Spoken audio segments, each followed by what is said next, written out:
Every one of the videos is me like this. It starts off like this. Every one. Yeah. Well, you want to reach back and do this? Also, you should go that way so I can go this way. I'm like half in front.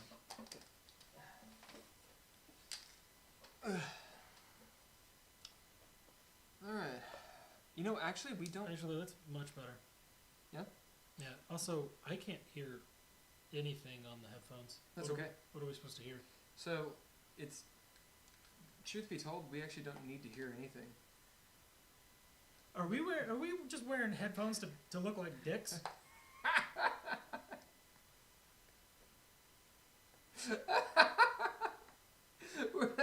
We don't have to hear ourselves. Is this just so that look like, oh yeah, it's a podcast. It's a podcast, so we're wearing headphones now. No, hold on. The whole idea is, in the event, you know, we have like some music or something, then that would be captured separate to the microphone, which is right here, by the way. And then, you know, it wouldn't interfere with how people hear us, but they could still hear the music. Check this shit out really quick. Okay, hold on. Let me do some copyright-free music really fast. It will get obviously downgraded immediately by the cocksuckers. All right. Well, we just did. Copyright-free music. You know, I was thinking that maybe that's why why this channel hasn't blown up. No music? No. Because I curse too much. If the video isn't monetizable, it doesn't matter whether you're doing it or not. Oh, yeah. If the video isn't monetizable... So they couldn't hear any of that. We couldn't hear it, but actually there was shit tons of music going on. Ow. We just couldn't hear it. Meaning, this is useless.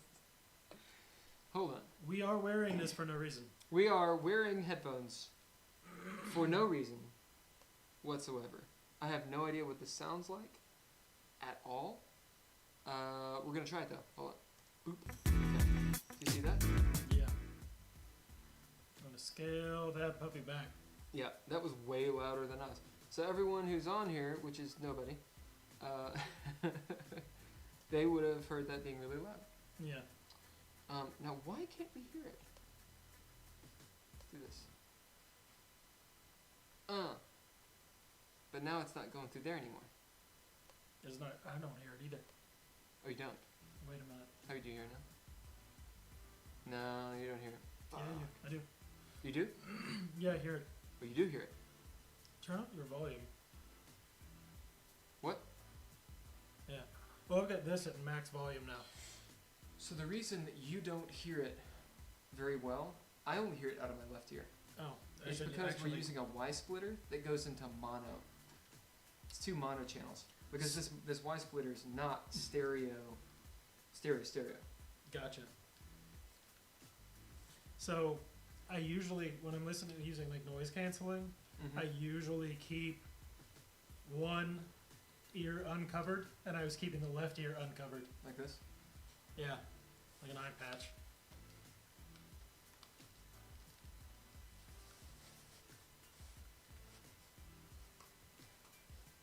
Resistance is futile. We will add What is it? your genetic significance to our own. Ow, my eye. Alright, so this has been demonetized because we don't do monetization. We might as well show who these people are. That was Urban Traffic, hip-hop, royalty-free music. On what channel? On... Vodavoz Music Productions. That's right. We're going to even subscribe. So when you fucking send... What are those things called? Copyright infringement, fair use bullshit. Motherfuckers. There it is. If you want to listen to that hip-hop awesomeness. Major pirate board vibes there. Yeah. Oh, you can. You could hear it. Sweet. Awesome. All right. Well, that is our bullshit. We don't need these headphones at all. Okay. So the reason that I wanted to test the headphones out was because when we do the discussions, right? So when it's like a remote, Yeah. you have to be able to hear a motherfucker. Indeed. Okay, Well, it works. so we I'm can gonna take it off now. we can take this shit off. So let me turn this all the way down so that I can do this. There we go. Okay, so we actually have a ton to do today. Hopefully our voices are loud enough. If they're not, let us know, please. Please let us know because I forget to project. We're using a different mic setup, a different everything. So Yeah. hopefully it sounds better and you don't have like the whirring of my poor MacBook Air's fan. Hopefully. If you do, shit. Like, Alright, so let us know. Faux shout. Alright, let's get into this shout. hey gang, what's up? What? I was saying hello to them. Oh. I can hear something coming out of that. Oh no, this is just the sound of your hands. Alright. Let's get him a link real fast. I can hear your heartbeat. I can hear your Will. Alright, let me get you a link really fast.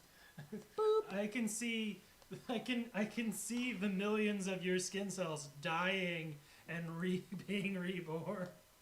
What's wrong with you? Are you superhuman? Let me change the permissions on this. I know you can't see the book right now, but that's okay. You will here in a second. Boom. Now it's back. I've learned Will is actually more balanced. Hey now. Alright, good. Thank you, Megan. Alright, so that is a link to the book that we are about to be editing, and you can comment on it. So if you find a place that doesn't make sense, please do comment. You know, if you want to troll a little bit, you can troll Ben. Fine by me. Alright, let's do this. Let's do this. Let's do it. Do it. Alright. We are here. We are here. This is where we are. I don't think that's where we are. That's where we're at. That's where we are? That's where we're at. That's where we're at. We're here right now. Let's go back a little bit and see where that means. So we're at Module 2, Choices in Character Creation. Yeah. We talked about starting a character, the quick to-do list of what you got to do, you know, to make a character.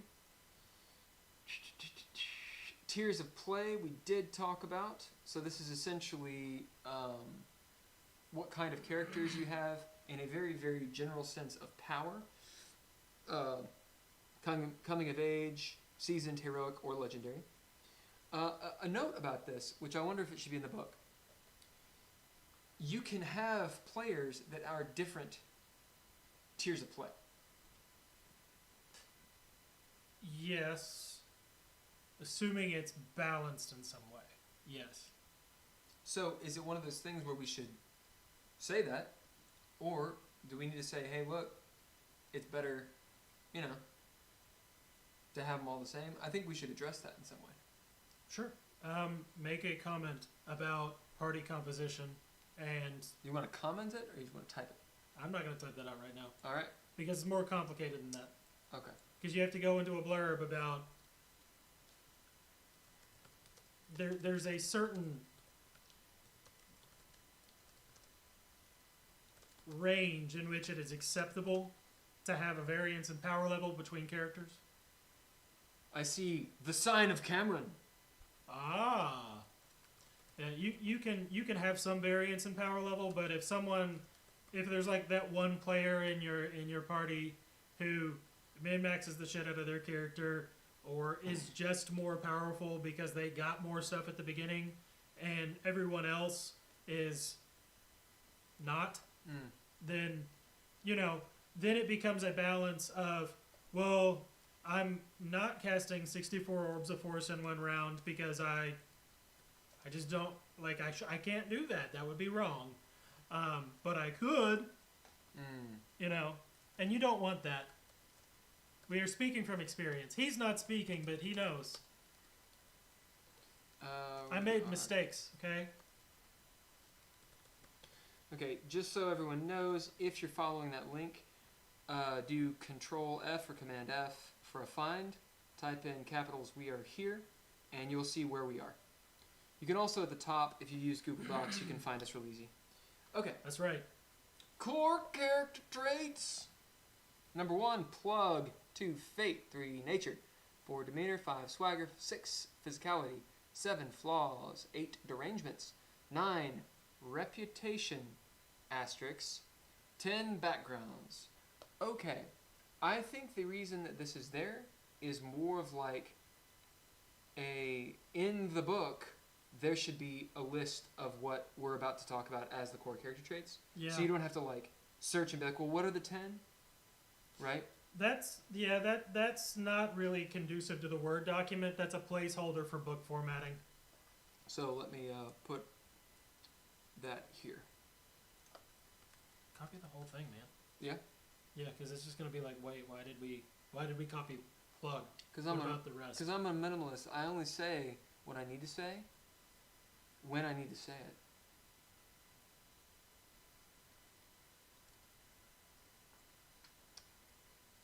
Okay, what am I typing?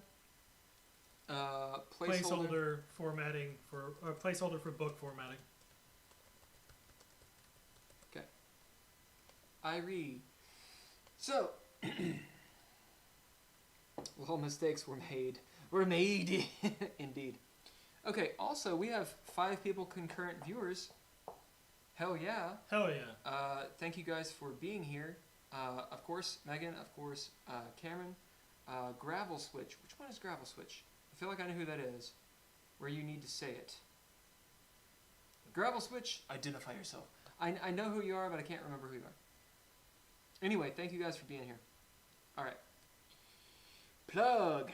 Arguably the most important trait you can choose. Are we gonna change it trait to character trait, or are we just talking about it as traits?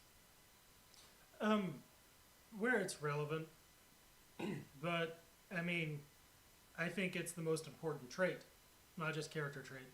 Arguably, the most important trait you can choose, your character's plug, is absolutely necessary for keeping your head in the game. Plug should probably not be that. No. It should be capital, should it not? Yeah. No, it should not be that. Yeah, that sounds wrong. Just make it a proper noun and call it good. Okay. Plooge. Plooge. It's your plooge. The plooge. Is the period, does it go in the quotation or out? If it's a quote, it goes in. If you're using air quotes, then it goes out. Alright. The plooge. Although, I will say that it's the English language and people argue over it, but this is correct. Okay. The plug is a brief statement that connects your character to the story. Discuss with your arbiter the what fors and what have yous about what keeps your character sticking to the party and storyline rather than gallivanting off somewhere and making biscuits. Your plug can change over time. Just make sure you have a clear idea of why your character is in the game in the beginning. In the first place, I should say. So, all of that is to say, your plug is why you get to play the game as a player. Your character's plug is the most important because it's the reason why you're dealing with the rest of the yahoos in the party instead of doing something else in the world. Or making a new character, right? It always matters, and it holds a place of primacy in terms of the player and character mindset. I'm not talking about the gameplay experience or anything, or mechanically it doesn't, but it's important to remember why you're in the game. And that's what Gravel the plug Switch does. says, it's me. I hear the sass. I love it. Fate. I added this, by the way. It is the reason why your character is in the game and is a protagonist. Ah. Each player should choose or roll randomly for their character's fate.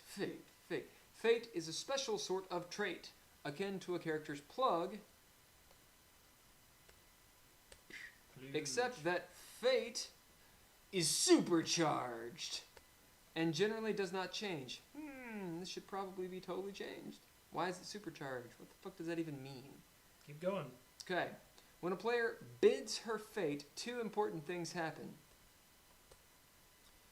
One, it should be they. Ah, indeed. And that's when a player. Still, we use they. It should be, yeah. It should be their character's fate. Players. Yeah, but when we use the third person I mean, even for singular. It's not the player's fate, it's the character's fate. The player is Indeed. bidding the character's fate. When a player bids their character's fate, two important things happen. One, They gains. they gain.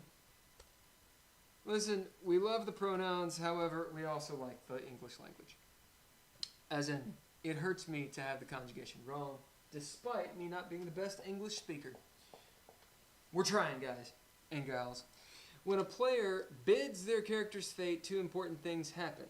They gain additional successes equal to their tier for that action.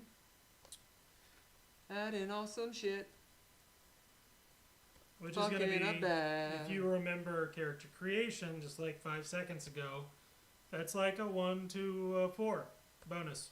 1 to 4 bonus successes. That's very, very big. They gain upper hand on all of their dice for that action. That's right. Also, even bigger. Okay, so if you bid your fate, you gain successes equal to your tier, and you gain upper hand. I don't know if we've talked about upper hand, but it is essentially We have. It is essentially advantage in D&D. You get to roll again and take the better the better result. Actually, yeah, we did. It's cool. We did? Keep going. Yeah, we talk about it again in proficiencies. Only one player per game session can bid their fate, and once exhausted, and once exhausted, it cannot be recovered until a major goal is accomplished. Regardless, it must remain exhausted for a minimum of one full game session, not including the session in which it was bid. Yep. So, emphasis on the word full. We should probably italicize that. In that regard, we could just make this A. I mean, 1 has more weight. All right. Here are the fates. The Fool. Do you want to read them? Really quickly, a note on full game session. If you're bidding it in the middle of a game session, right, you don't have a full session after that. So it's the rest of that session and the next session that you play that you don't have access to it. Yeah, so that's a note, but the letter of the law is that. Like that's a point I think people could potentially argue. Like, Fairy Fire, what does it do? But I think that is worded correctly. Like, it's worded well, but I could see someone actually having a question about it. Yeah. Right? Yeah. Well, I mean, like, we could write another sentence to clarify, but I don't think we need to. No. The point is, it's a full session, meaning not the session that you bid it in. Yep. You have to go a full session after the one you're playing. The Fool, or do you want to read it? Sure, I'll read it. Okay. So, I'm going to stay back here because my eyes are better, and I don't have to lean into the computer. Hussa! To use your sound. That's right. Put that shit back on the book.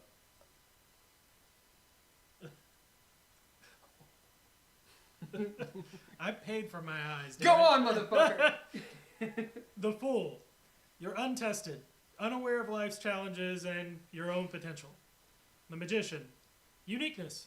Possessing gifts others do not hold. The High Priestess. Instinct is your strongest ally. The Empress. Deeply connected with the earth, temperance, or charity, or all. The Emperor. Agency over fate. Personal authority, status, or power, or all. The Hierophant. A prophet. Guide in the ways of spirit, messenger, or harbinger of fate. Hierophant, please. Go on. The Lovers. A crossroads. The Chariot. That's it. The Chariot. Natural drive, grit, or determination. Strength. Courage. The fortitude of heart and holding fast. If you haven't noticed, there's a theme. This is, who wants to say it in the chat? Where did we pull these? Who wants to know it? Okay, keep on going. The Wheel of Fortune. Impermanence. Carpe diem, motherfuckers. Justice. Just deserves. Karma is real and consequences are necessary. There is no cookie. I'm just aching for someone to correct me. Go on. Oh, on this? No.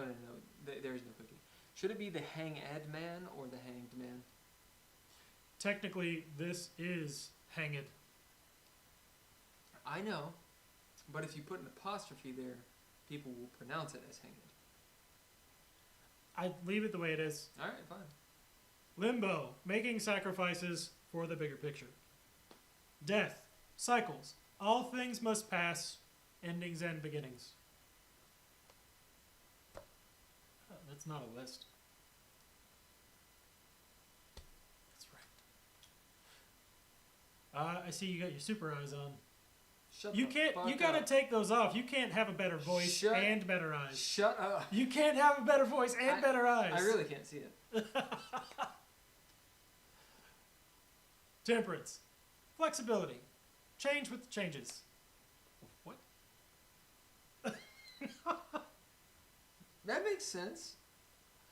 Temperance. Flexibility. Change with the changes. I feel like we could make that better. I feel like temperance isn't that, actually. I mean, you could explain it that way. Temperance. I forgot the P. Temperance. I spelled it wrong, didn't I? Yeah. God damn it. Alright. Habitual moderation in the indulgence of the appetites. Would you disable your ad blocker? Go fuck yourself. Moderation in or abstinence from the use of alcoholic beverage.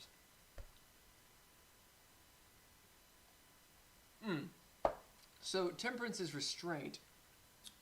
Flexibility. Change with the changes. I can see someone not understanding why we defined it that way, but I believe the way we defined it is more applicable to someone's fate.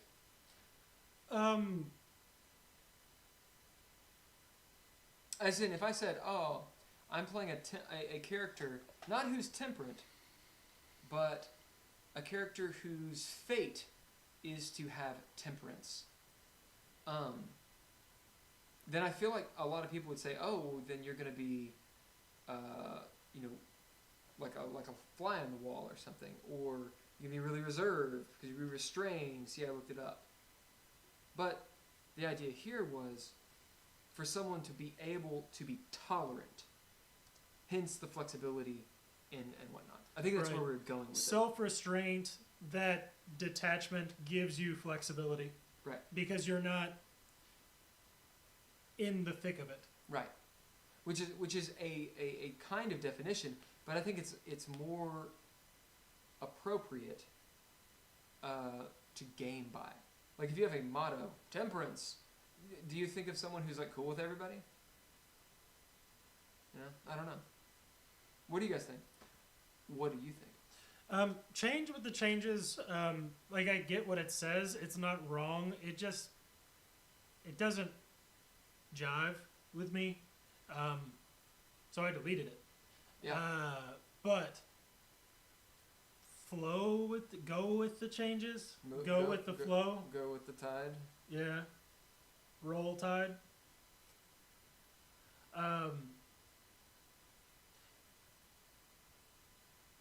Float like a leaf on the river of life.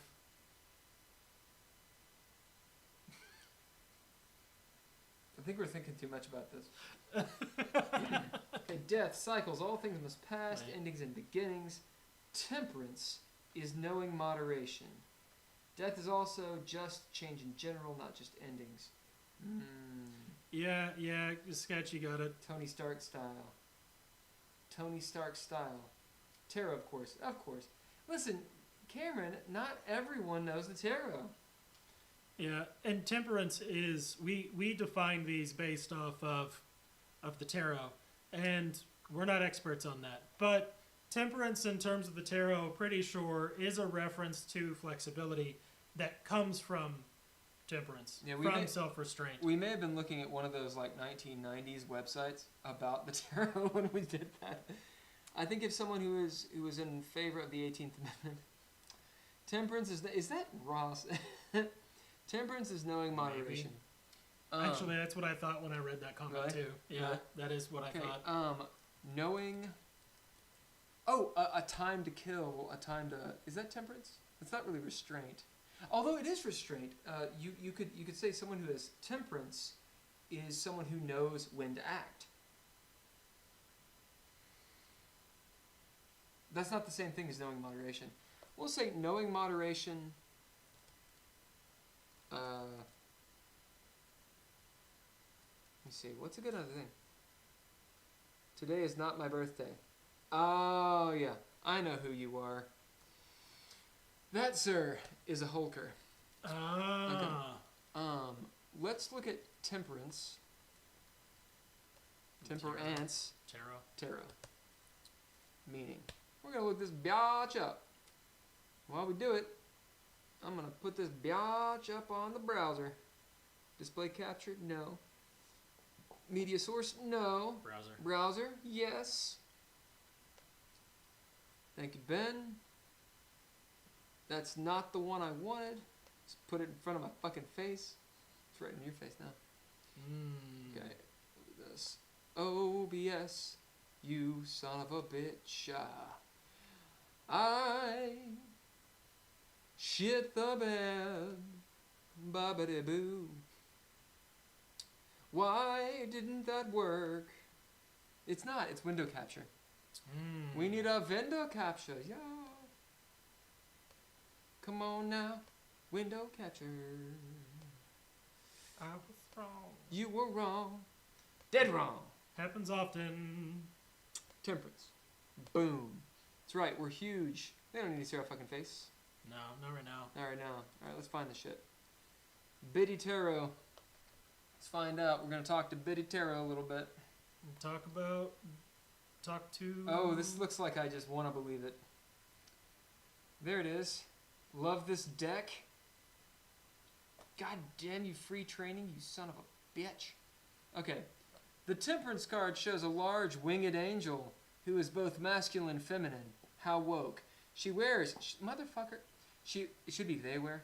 She wears a light blue robe, and I know what she looks like, okay? In the background, blah, blah, blah. So what does it mean? Upright Temperance. It's a card for bringing balance, patience, and moderation into your life. Huh. To bring balance. I think that's a good motive. Balance is another card. Oh, it is. God damn it. This card calls on you to remain calm. Okay. Take the middle path. Accommodate all perspectives. There's where we got the flexibility. That's it. Okay. Let's see it reversed. She's doing a handstand. Alright. You sense something off in life, creating stress and tension. Wait a second, this doesn't feel right. So, restoring balance and these sorts of things. I'm into that. Let us destroy that. Okay. So how do we want to word this? Megan says, you know moderation, but can also balance and have fun. Okay, so temperance. I would write. You would write. Do it. Okay.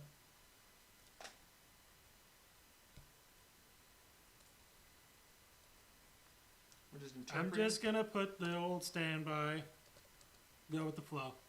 Okay.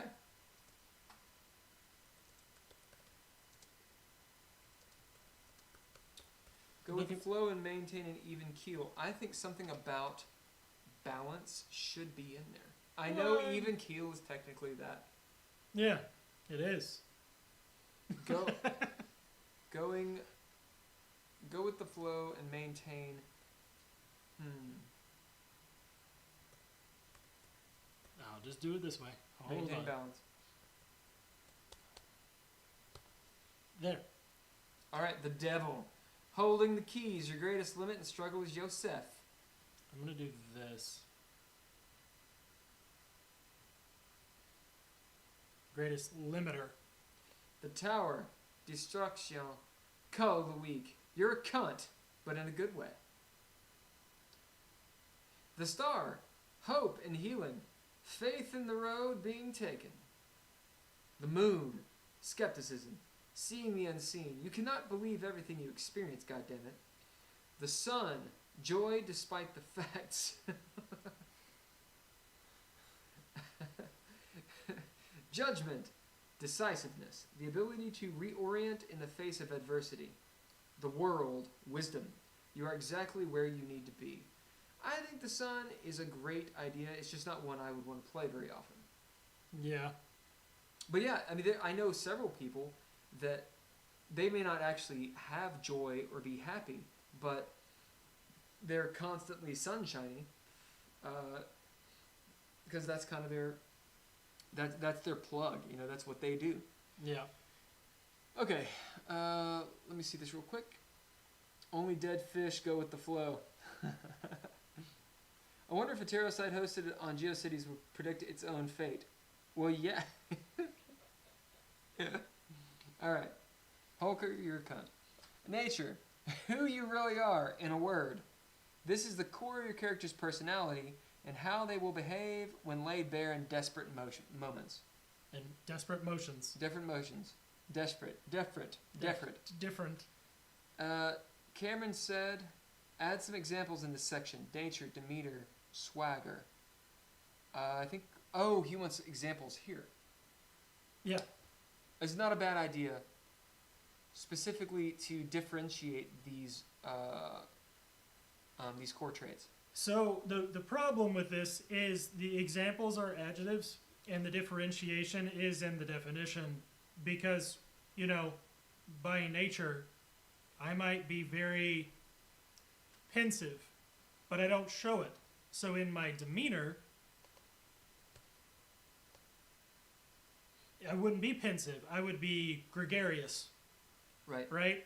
And it's only when shit hits the fan and I have to make a decision that people actually see my nature. Right. You know, I cover that up. I don't want people to see it. Or despite my best efforts, people don't see it because of the way that I dress. Those four things really, all of these, I guess, they all interconnect and they will either reveal or obscure your nature. But your nature is sort of like your plug, a powerful sense of your motivations and your reasons for behaving in certain ways. And it can set the stage for the rest of these that follow. So maybe the example shouldn't be a list of adjectives for all of them. No. But it should just be what I said. Yeah, idea. I think your example is really good, and we could absolutely write it down. My thing though is, and this is something that we struggled with in the book, is if you explain something and you explain it well, but then that explanation is not heeded, or it's not understood, do you just write another example? Right? You can do that, but there's a point where it's like, okay, well, you kind of have to read it and figure it out. Like maybe somebody says, well, nature, demeanor, swagger, physicality. Well, a lot of that you can use interchangeably in conversation. But we're defining them here. And so the person who reads this has to remember there's a difference, look at it, and say, oh, I see. Who you really are is your nature, demeanor, how the world actually interprets and perceives you or your actions, regardless of your nature. That's clear as fucking crystal. Yeah. Now, someone might be like, but wait a minute, demeanor, I use that the same as nature. It's like, great. We don't. So, I wonder if it's a waste of time to have a big old hairy example of a character with all these, and then another character, or have a character, maybe we could have an example that, like, not a different way to explain it, but a character that's like, or an example that says, okay, imagine someone's nature is pensive, and their demeanor is gregarious. Well, versus a person's nature is gregarious, but their demeanor is pensive. And then, like, a very, very short idea of what that would mean when the shit hits the fan. I'm trying to figure out how you would roleplay that. I have no idea how do you roleplay a gregarious person who isn't? Well, Like, just to be a little bit of a dick. Gregarious definition. Ooh. Gregarious animals. Seeking and enjoying the company of others, social. Okay. Tending to move in or form a group with others of the same kind. Yeah, you're very lively. Well, it means you're sociable. And that's usually a person who's lively, but it doesn't have to be. For example, if your nature is gregarious, you really like to be around people and be social, but your demeanor is very quiet. You're that person who, actually, you're perfectly fine, but you kind of ride on the coattails. You follow. It's that person who's always with the group, who's always at the party, but they're not the center of attention. I would call that person a wallflower. A wallflower also has, and again, this is like alignment. You can agree. You can agree to disagree. You can argue this till the cows fucking come home. But a wallflower could easily just be an introvert who doesn't know how to be social, but who is in social situations. Versus a person's nature, they truly like being in social situations. Other people think they're a wallflower, but they're not. That's the difference. I see your point. Let's not spend the stream time doing this. Swagger. The style in which you carry yourself. I'm going to resolve this. Boom! The style in which you carry yourself or the way in which you move. Okay. For demeanor. How the world interprets and perceives you. Swagger. The style in which you carry yourself. This is something you are doing. Physicality. What you look like, what you are wearing usually, general physical appearance. So this is not necessarily how you move, it's what you look like. For example, someone who's like an Instagram model probably has a great physicality. But then you see him walk and you're like, oh my god, this is the most ungraceful person in the world. Right. Right? That would be the swagger. Yeah. Flaws. Personality quirks, physical limitations, etc. Every character should have one flaw at game start with the potential for more depending on their period of life and backgrounds. Alright. Derangements. Where flaws represent quirks, derangements represent injuries to the soul or mind. Every character chooses at least one derangement, whether it actively manifests or not. Okay. When their soul or mind is injured in their travels, they add traits to them. In a phrase, what weakness are you prone to giving into? That could be reworded. I think it makes sense, but I think it could be reworded. Do you want to comment it and then come back to it?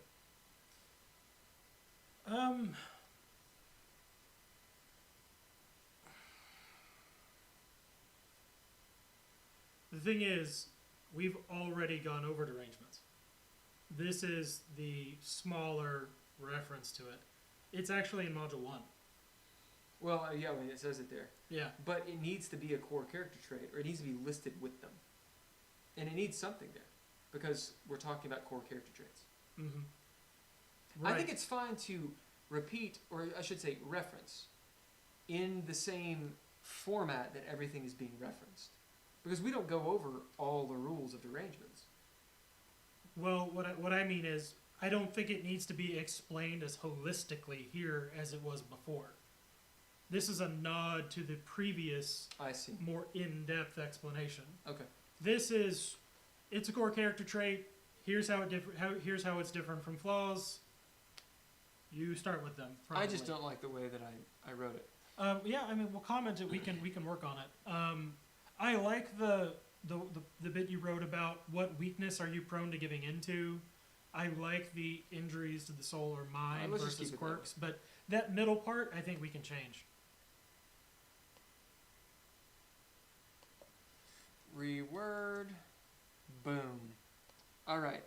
Reputation with an asterisk. Oh God. Optional mechanics. Whoo doggy. The definition is pretty much social and extroverted. Love the shirt. Indeed. Kata. Thank you, BJ. Kind of like me, actually permanently disabled, but looking at my photos, you would not guess it. Right. Physicality versus swagger. That's an excellent example. Okay, you want to go over this while Sure. I re-water, re-bourbon? Actually, Do you want coffee? I would like bourbon. You want bourbon? I want bourbon now. It's happening. It's happening. All right, so reputation is a little hairy, and I almost don't want to go over it without you in the room because it needs some work. I'll listen. Reputation provides characters with a general trait that dictates what another character or antagonist might know about them if they recognize him. For example, if a street vendor recognized a well-known Zen, which again is denizen, one with a reputation of 5, history, then the vendor would likely know first or second-hand stories about her. However, if that same Zen had a reputation of 2, rumors, then the vendor would only know rumors. Again, if the vendor actually recognized them at all.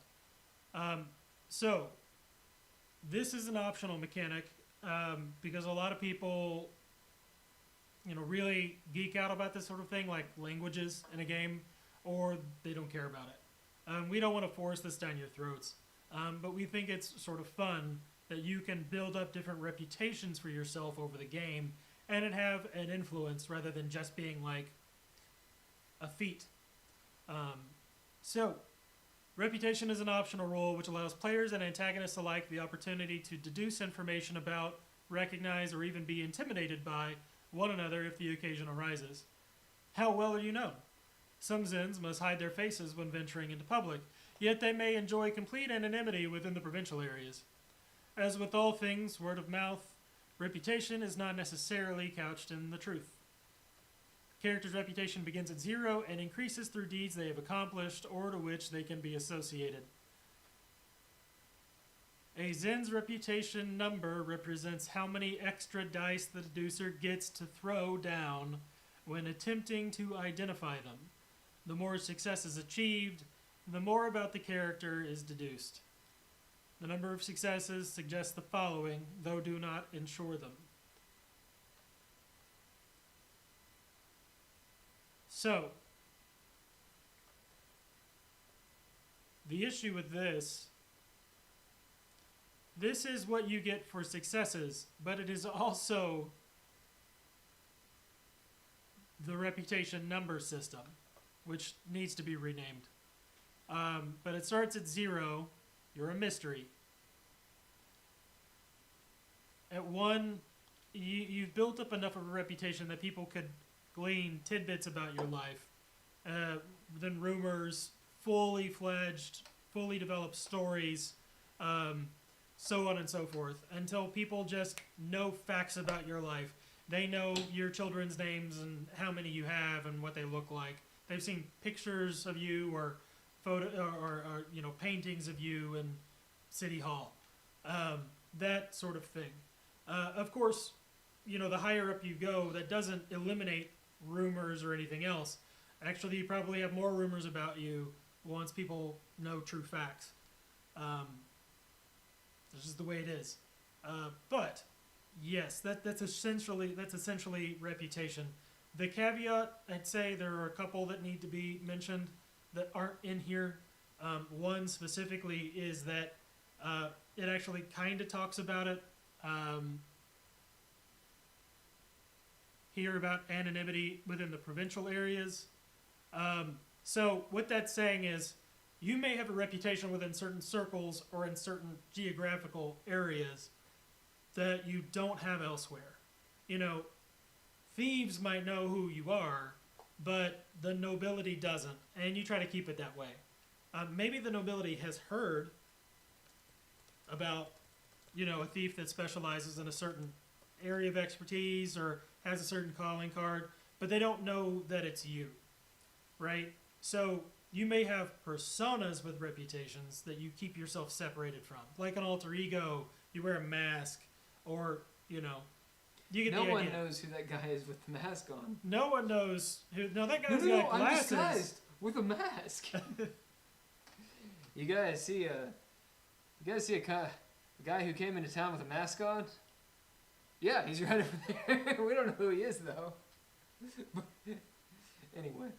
Well, Players. I think in that instance, you recognize. But I haven't disguised yet. Really? Did you put on a mustache? The fuck kind of mustache? Players. Anyway. It works. Okay, it's not about passing close inspection. Reputation. It's about passing glances. So reputation. It's a mummer's art, okay? Give your mom a passing glance. Reputation has an asterisk for this optional mechanic. Are we going to keep this in here? I think the mechanic's fine. I think it works. I believe I made the comment that it was clunky. Is this Knob Creek? That's some Knob Creek. Hmm. It's just in a fancy glass. What tastes different than I remember? It's because you smell it different. Because it's in a fancy glass. Yeah, I guess so. It tastes different in a fancy glass. I also have some San Pellegrino. If you want to make a hi buddy. What's that? Hi buddy. I'm good. Okay. You don't want a hi buddy. So, reputation. This is what you get for your successes, but it's also the numbering system for how to rank it. Yeah. I think if we're going to clean this up, we need to separate those two and say, essentially, you can have multiple reputations. And then I think it's fine. So here's my problem, my trepidation. Wrong word, but it works. With that, I want it to be as elegant as possible. I also don't want it to just be setting an arbiter up. Arbiter is a storyteller, game master, DM, whatever. I don't want it to just be setting up the arbiter to have to ad hoc, right? It's like, here's a mechanic that you kind of can't use. At the same time, people will ad hoc, they will homebrew, they'll do what they need to do.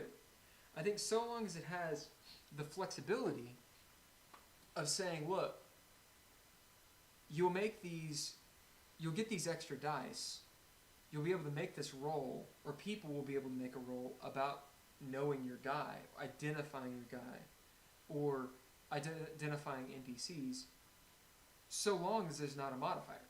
For example, if you're in, I don't know, fucking a completely different place, and you've all been reincarnated, whatever, what ridiculous example, right? It's like, then you don't get that. That should be clear. My problem with the mechanic is this line right here. And that's why I just remembered as I was monologuing, clunky. This is an answer, but imagine I'm rolling 6 extra dice with my aspect, with my action. So it's, hold on a second, do I know this guy? Let me roll these 8 dice plus my proficiencies. You will always know that person. You will. Yeah. So it's the question of, is that clunky, or do you think that makes sense? Oh, because essentially what it means is that reputation grants you an extra die. You don't have to spend your resources resources to know that person. Because I'm thinking in terms of players finding NPCs. Because NPCs don't roll these fucking dice. So Not usually, anyway. here's my thought process on this then. One, the reality is so here it's good in the actual definition. When it gets to the italicized text, it sort of contradicts itself in the sense that it says you can only roll you can only roll for someone's reputation once you recognize them, which matters. Because there are going to be certain circumstances where they only recognize the mask. Because you wear the mask when you do the thing that you're known for. Yep. If you take the mask off, no one's ever seen your face. Right. Right? So you don't need a disguise kit. So if they recognize the mask, they know who that is. They're like, oh, that's Batman. You know? That's So Rorschach. You know, so- until he took off the mask and actually was seen, that you didn't know. give me back my face. Yeah. So the reason that there's rules and then optional mechanic, you touch it with a pen.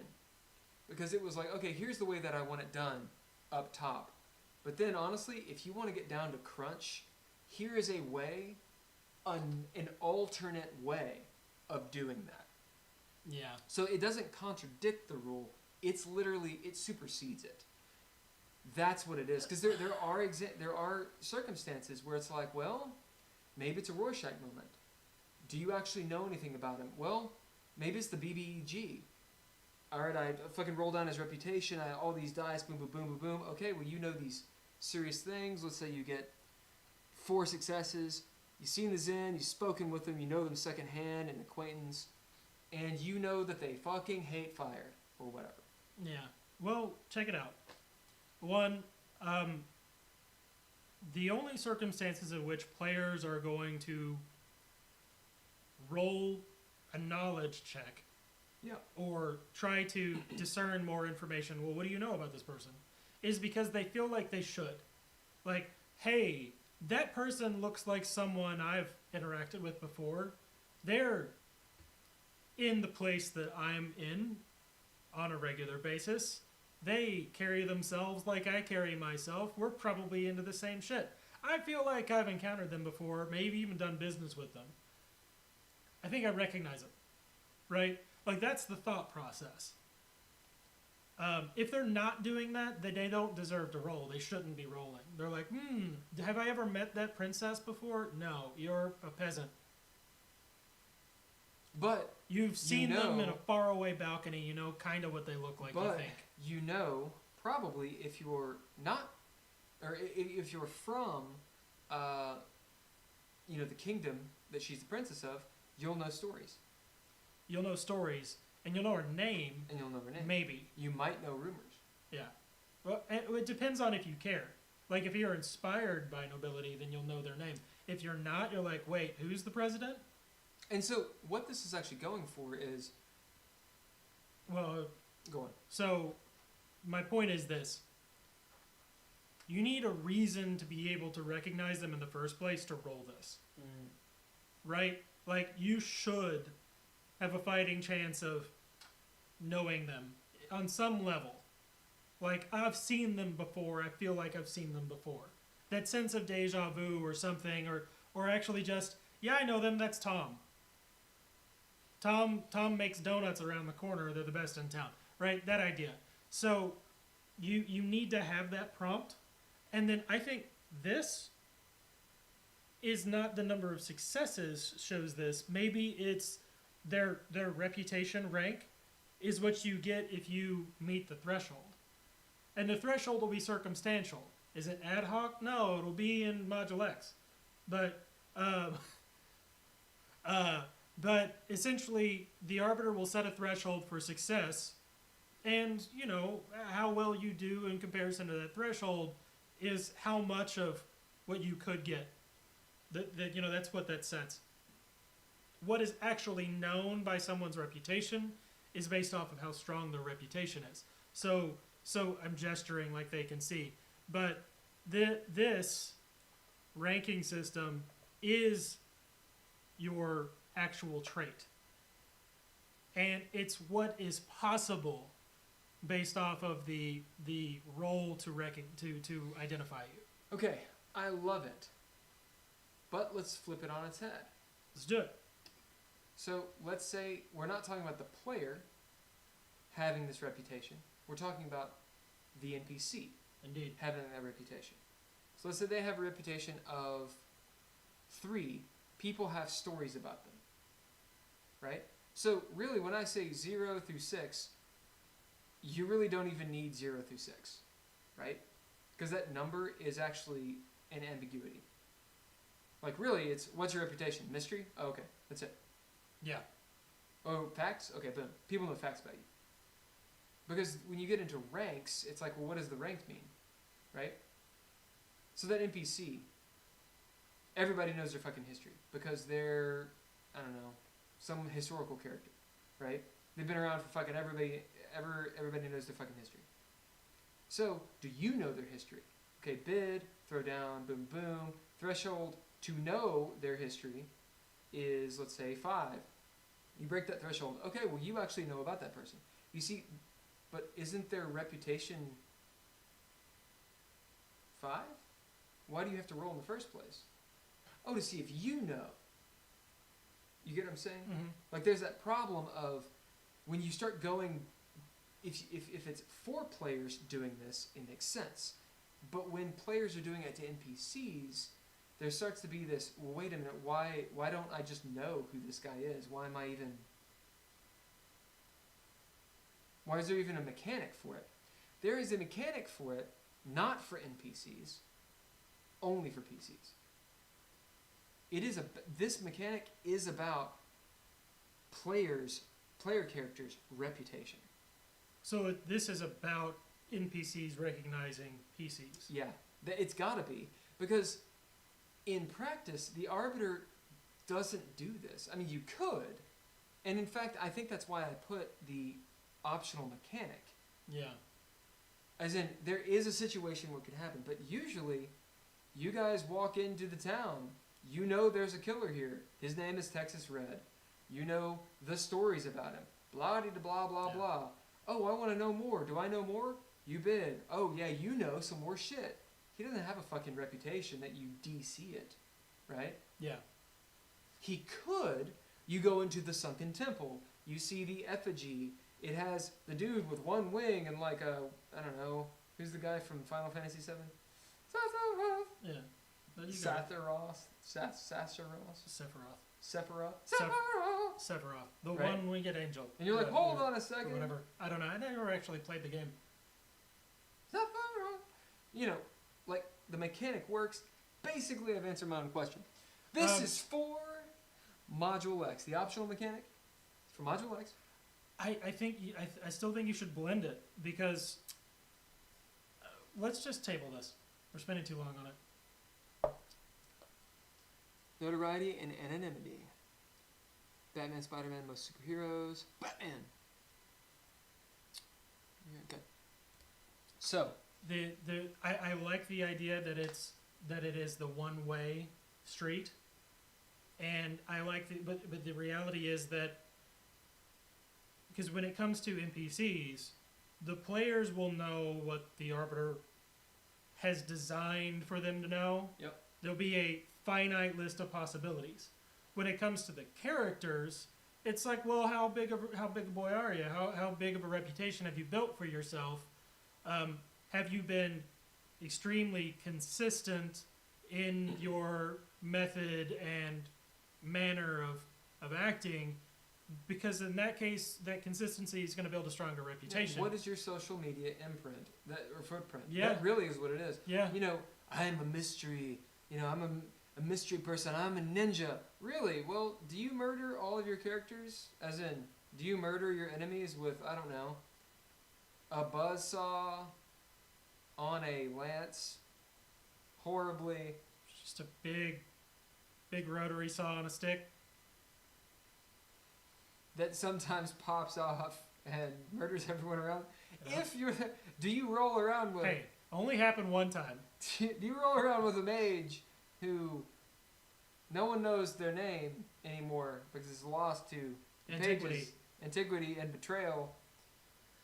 They call it, do you roll around with a rat king? A guy in a South African in an exosuit. with a gun that if you do, you guys have a reputation. You might have a reputation. People might know facts. Yep. About you. And that really is, the NPCs are not having to roll for that. Yeah. Unless you're one of those fucking pedantic ass arbiters or game masters who's like, no, I rolled, and everyone's like, no, you didn't. Fuck Yeah. ass. You didn't fucking roll. Go eat fucking shit. We can streamline this. All right, let's we will make it better. All right, so let's make this not clunky, and instead, the whole thing, we need to streamline. Yes? Yep. Yeah, we can make it better. Oh, where's the little... It's higher up. Oh, nugget. Okay. Needs to streamline. Optional rules may go into mod X. Perhaps this is one way and only applies to R4 PCs. I should pop this up so it makes more sense. Boom. And, okay. Irie. Okay, everyone knows he never takes prisoners, but no one knew who he was. If you ever dived off a ship, you might have a reputation. The dread pirate Roberts. Right. Indeed. Cameron's like, Yeah. I think it had a lot to do with the when and the how that person dove off the ship. It was colorfully demonstrated, and the timing was impeccable. Impeccable.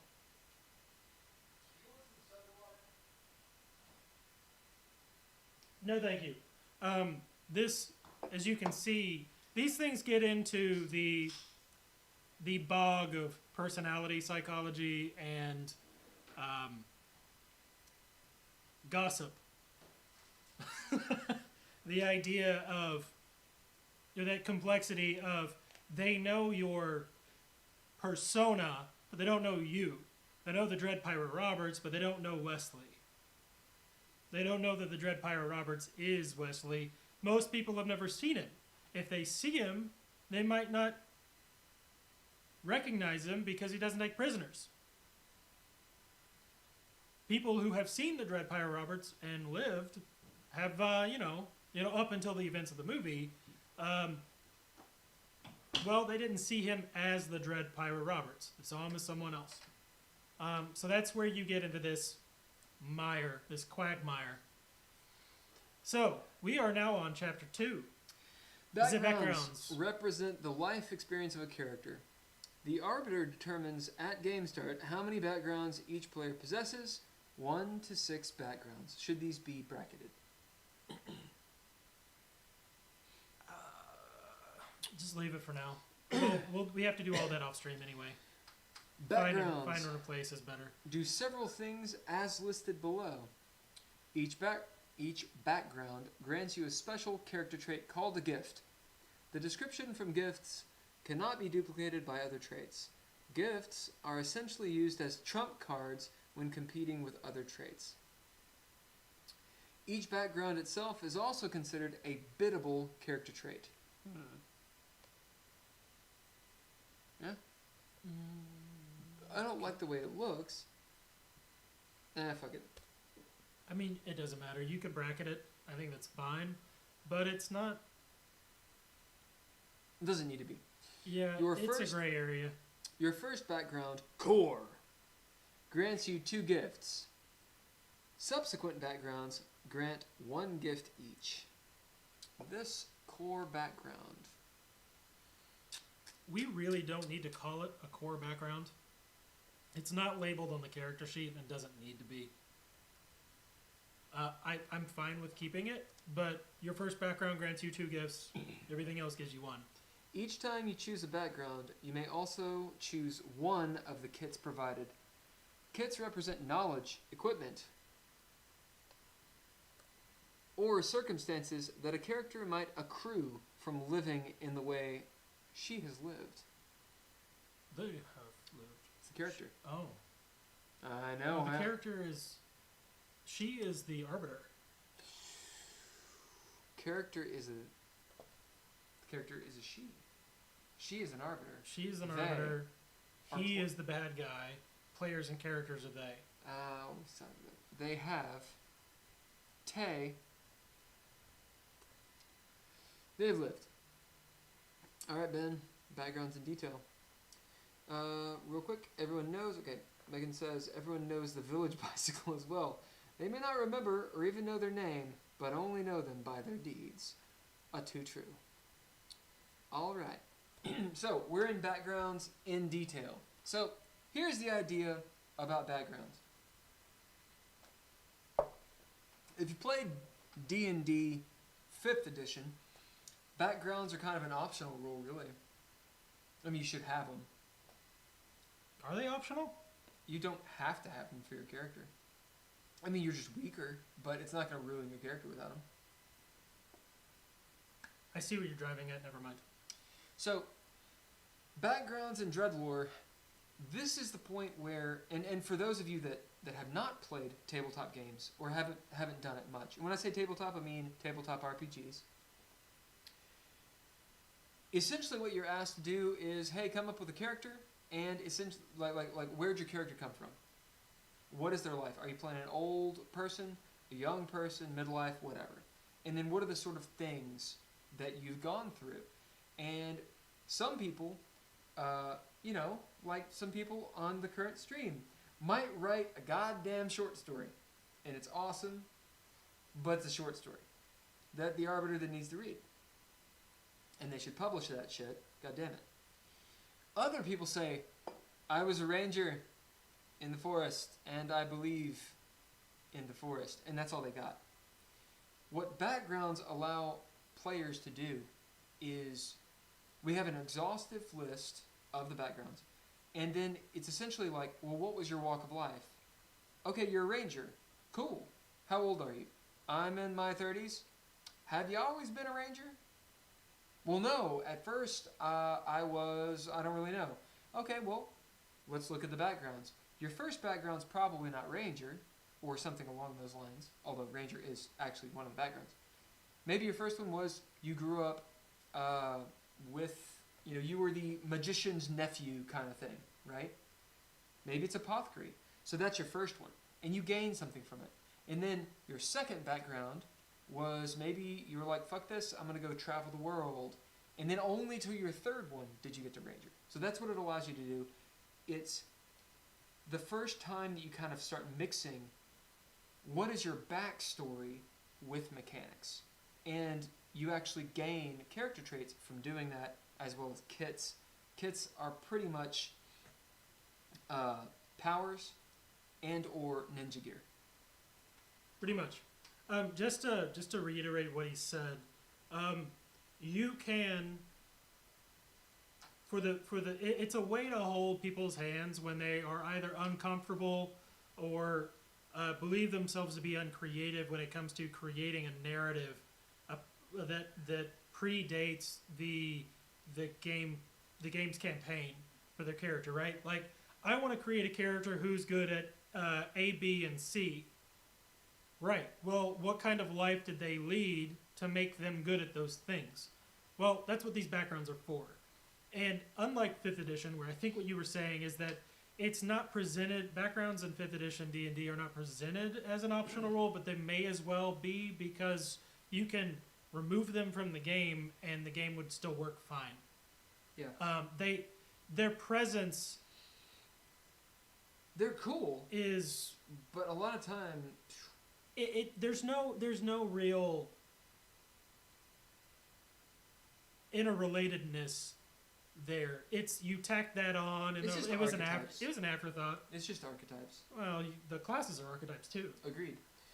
So what this does is say, just to go with the ranger point, you started off as a soldier, you enlisted when you were 18, you fought in, the 100 Years' War, and it Went on for a while. It ended eventually when the kingdom you were fighting for, went insolvent. They lost the war, they ran out of money, they don't exist anymore.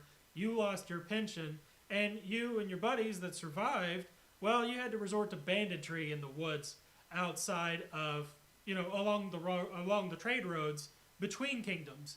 And you lived in the woods for a long time, and so your first background was soldier because you were in the military. Your second background is underdog because you're a thief. You're a thief. And your third background was ranger because when you got tired of all of that and had, some sort of you were hungry, you ate of some mushrooms and shit. Moral crisis of the mind and everything, you left banditry, put it behind you, and you found a way to coexist peaceably with the forest that you've been in for so long. Now that you've accrued that knowledge having lived in it for a long time. In D&D, you can do this with classes. However, we will digress on that. You in games that are like Dungeons and Dragons, where the story is an afterthought, you are forced down a predetermined finite number of options, right? You can mix and match a little bit, but the idea is you can kind of come up with a story first, and then you try to make it work with the mechanics, or you can build a story and make the mechanics shoehorn the mechanics in to support your narrative. This is more organic than that. This allows one to flow into a story with these backgrounds. What kind of character do you want to play? I want him to be good with a sword. Okay, and you work from there, and you create their life history with these things. Right. All right, do you want to read them? Sure. We'll start with Apothecary. Apothecaries are curious-minded and strong-willed. They are thinkers, inventors, and scientists. No, I got it. An apothecary is educated, whether by her access to scrolls and learning, or that she has been trained by a master who did. That needs changing. While she might naturally reach understanding of common problems, an apothecary must study, investigate, or collaborate to truly reach any level of greatness. These are the kits that you can get with Apothecary. You choose one of these every time you take this background. You get a Thurgic Gadget, a Marvel, a Journal of Thurgy, a Rank of Training for an expertise you've already unlocked, a Medics Bundle, or a Thurgic Trophy.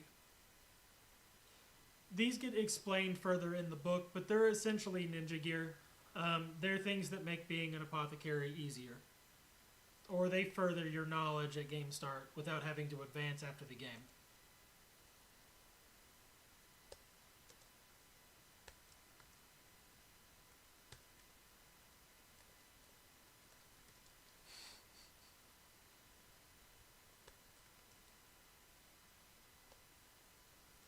Why? Because I have been asked this question ad nauseum. That's right. Quarterat demonstratum. I am a fucking asshole and I just spoke in Latin. Motherfuckers, read the goddamn book.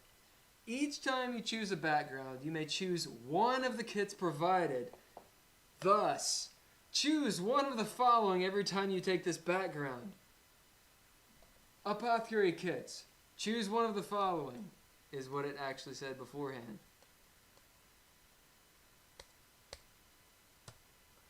Do I only get one? Yes. Well, I took Apothecary twice. Do I get another one?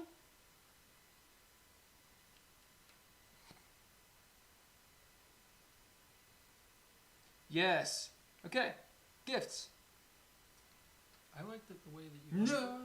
Yeah, put it back. Because people don't read. People don't read. Do you want to do it every single time? I'm a coder. Well, But this is so much more passive aggressive. yeah, I don't like it. Why don't you just get rid of it? There you go. What do I do with these? Oh, well, you have to read this first. Okay, do you think it's better the first way? I think it's better this way. Okay, let's go.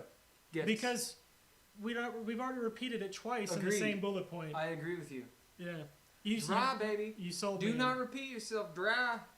You sold me on the, are you going to do that at every background? You're like, you know what? You're right. I'm not going to do that. You're right. All right, so here are the gifts for Apothecary. Let's see what the salt is. I have my character in the background of me before I start a campaign. Agreed. Addict. You have tasted many an elixir, and so your palate is highly refined. You can pick out even the most esoteric ingredients of a brew. You are a cunt. Established. Me? No. What? What? You have a workshop and storage room which contain the basic tools and ingredients to make a simple sprock device, or to make simple sprock devices and common elixirs. You hold. This is underlined for a reason. Yep.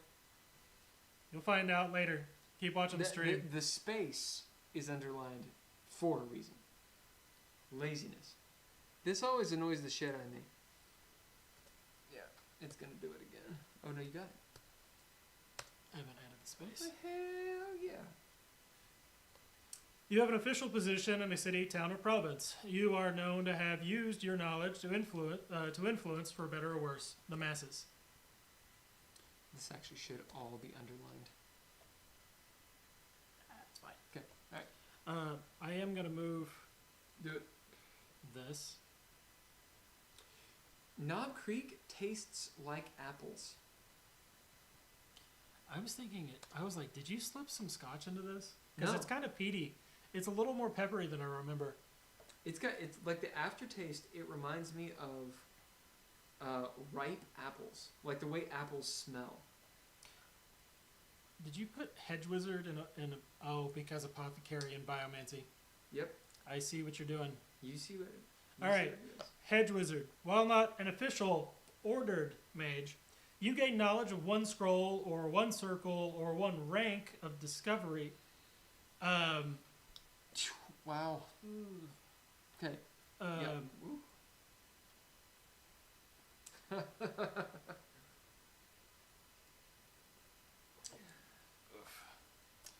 Yeah, so as you can see, the gifts in the backgrounds, so this is by and large from the first version of Dreadlore, which worked fundamentally the same, but mechanically different.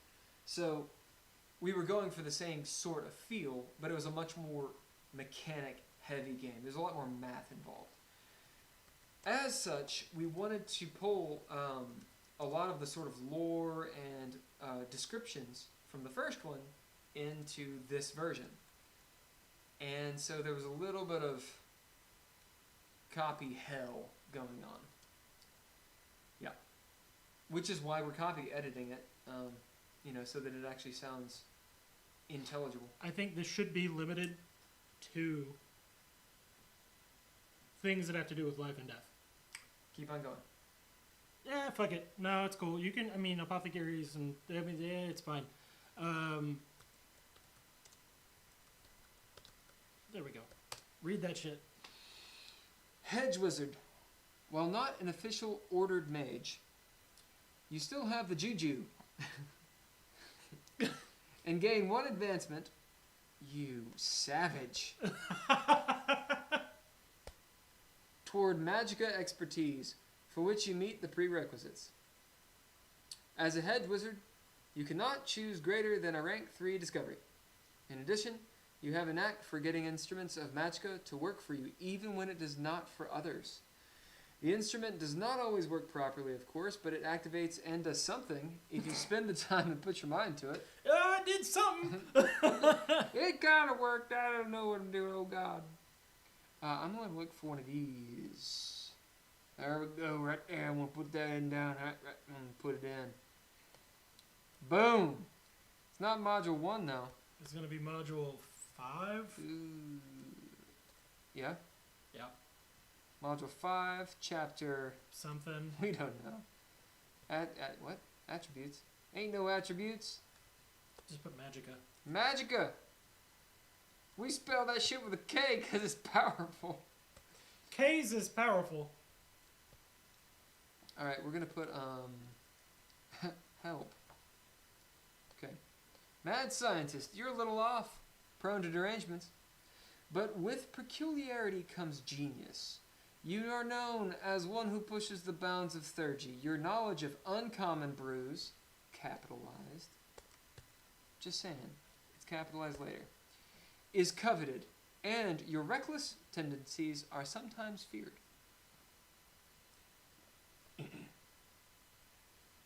Pedagogue. You are respected as an authority in a method of theurgy. As a teacher at an institute or having your own private practice, you have basic but proficient and practical experience with common forms of Sprock and alchemical practices. You may have a loyal assistant at your school or business, or perhaps a confidant who will aid you in brewing, finding general materials, etc. Okay. It is interesting that it says you're a pedagogue, you're a teacher, potentially, but you have a basic. How about a solid basis? Or do you like basic? I don't like basic. Yeah. But you can't do the but.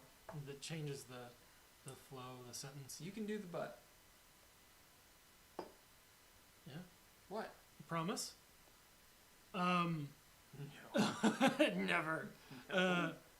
It was solid basis. And proficient and proficient practical experience. I just you gotta get rid of the separate clause there. Change up that clause. Do you see why it's taking us so long to edit this son of a bitch? You have a solid basis of practical experience. Don't let it talk to you like that. Of common.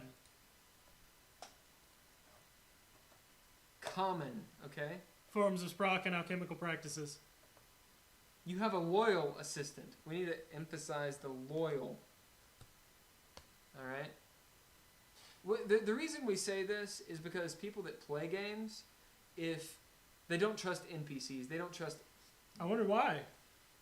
Listen, all of my NPCs, listen, I am not, I take offense. Physician, you are respected in the provinces. You bear the emblem of a trained doctor or field medic, which allows you entry where others cannot venture. You are able to diagnose common illnesses and maladies and their practical treatments. You should just say, and treat them. Well, no, it shouldn't. I like practical treatments because it doesn't mean you can solve it. With the right equipment? Hi, I'm in a fantasy game. Oh, he's got a broken leg. I fix it with a potion. Drink this. No, you pull out a fucking splint. Listen, I have to curtail players as much as possible. It is in my nature. You were able to diagnose common illnesses and their practical treatments is why I'm trying to change it. Do it. The syntax is weird. And I was trying to avoid the, how do I write this? Because I don't know off the top of my head. You were able to diagnose illnesses and their practical treatments. Do it. Right? That's the problem. Yep. Take out maladies. And although maladies and illnesses are different. And no. Oh, I see. Theurgist. In theurgic circles, you are as respected as a scholar. But you're not a scholar, though. No. Oh, no. In theurgic circles, you are as respected as a scholar. You possess theoretical knowledge and ideas about the inner workings of Sprock, as well as uncommon forms of alchemy. Stay in your fucking lane, theurgists. Stay in your fucking lane. Okay? Tinkerer. Having a curious mind sated by nothing other than the truth. You have heard the stories, seen, comma, and worked with Sprock. The Oxford comma. Your experience is not theoretical, but practical. Stay in your fucking lane, Thurgists. God. Wait, wouldn't they be the scholars and these No! not be? Yes. Technically, because they're theoretical knowledge. Stay in your lane, tinkerers. Stay in your lane, tinkerers. Okay? Fucking lab rat, son of a bitch.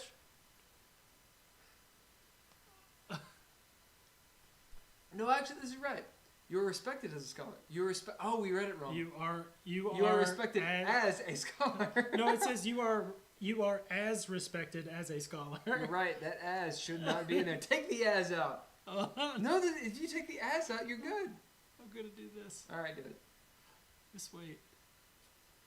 You didn't do anything. They didn't see my keyboard are. shortcut. You are respected, scholar. You are respected as a scholar. That's it. But you're not one. We should say something about Psy. You are a respected scholar. Known. Those. Somebody calls you Psy. I just think it's cool to say it. Yeah. As in, you have a title. It is.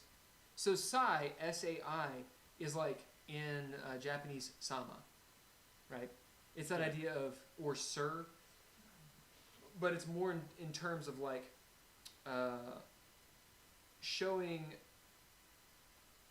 affirmation to like a mentor. Whereas sir, in a fantasy setting is often towards a knight, but it can also be used towards just for politeness.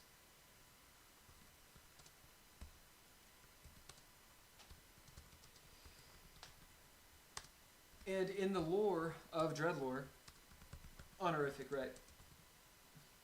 Sai would be lower than a lord or a lady.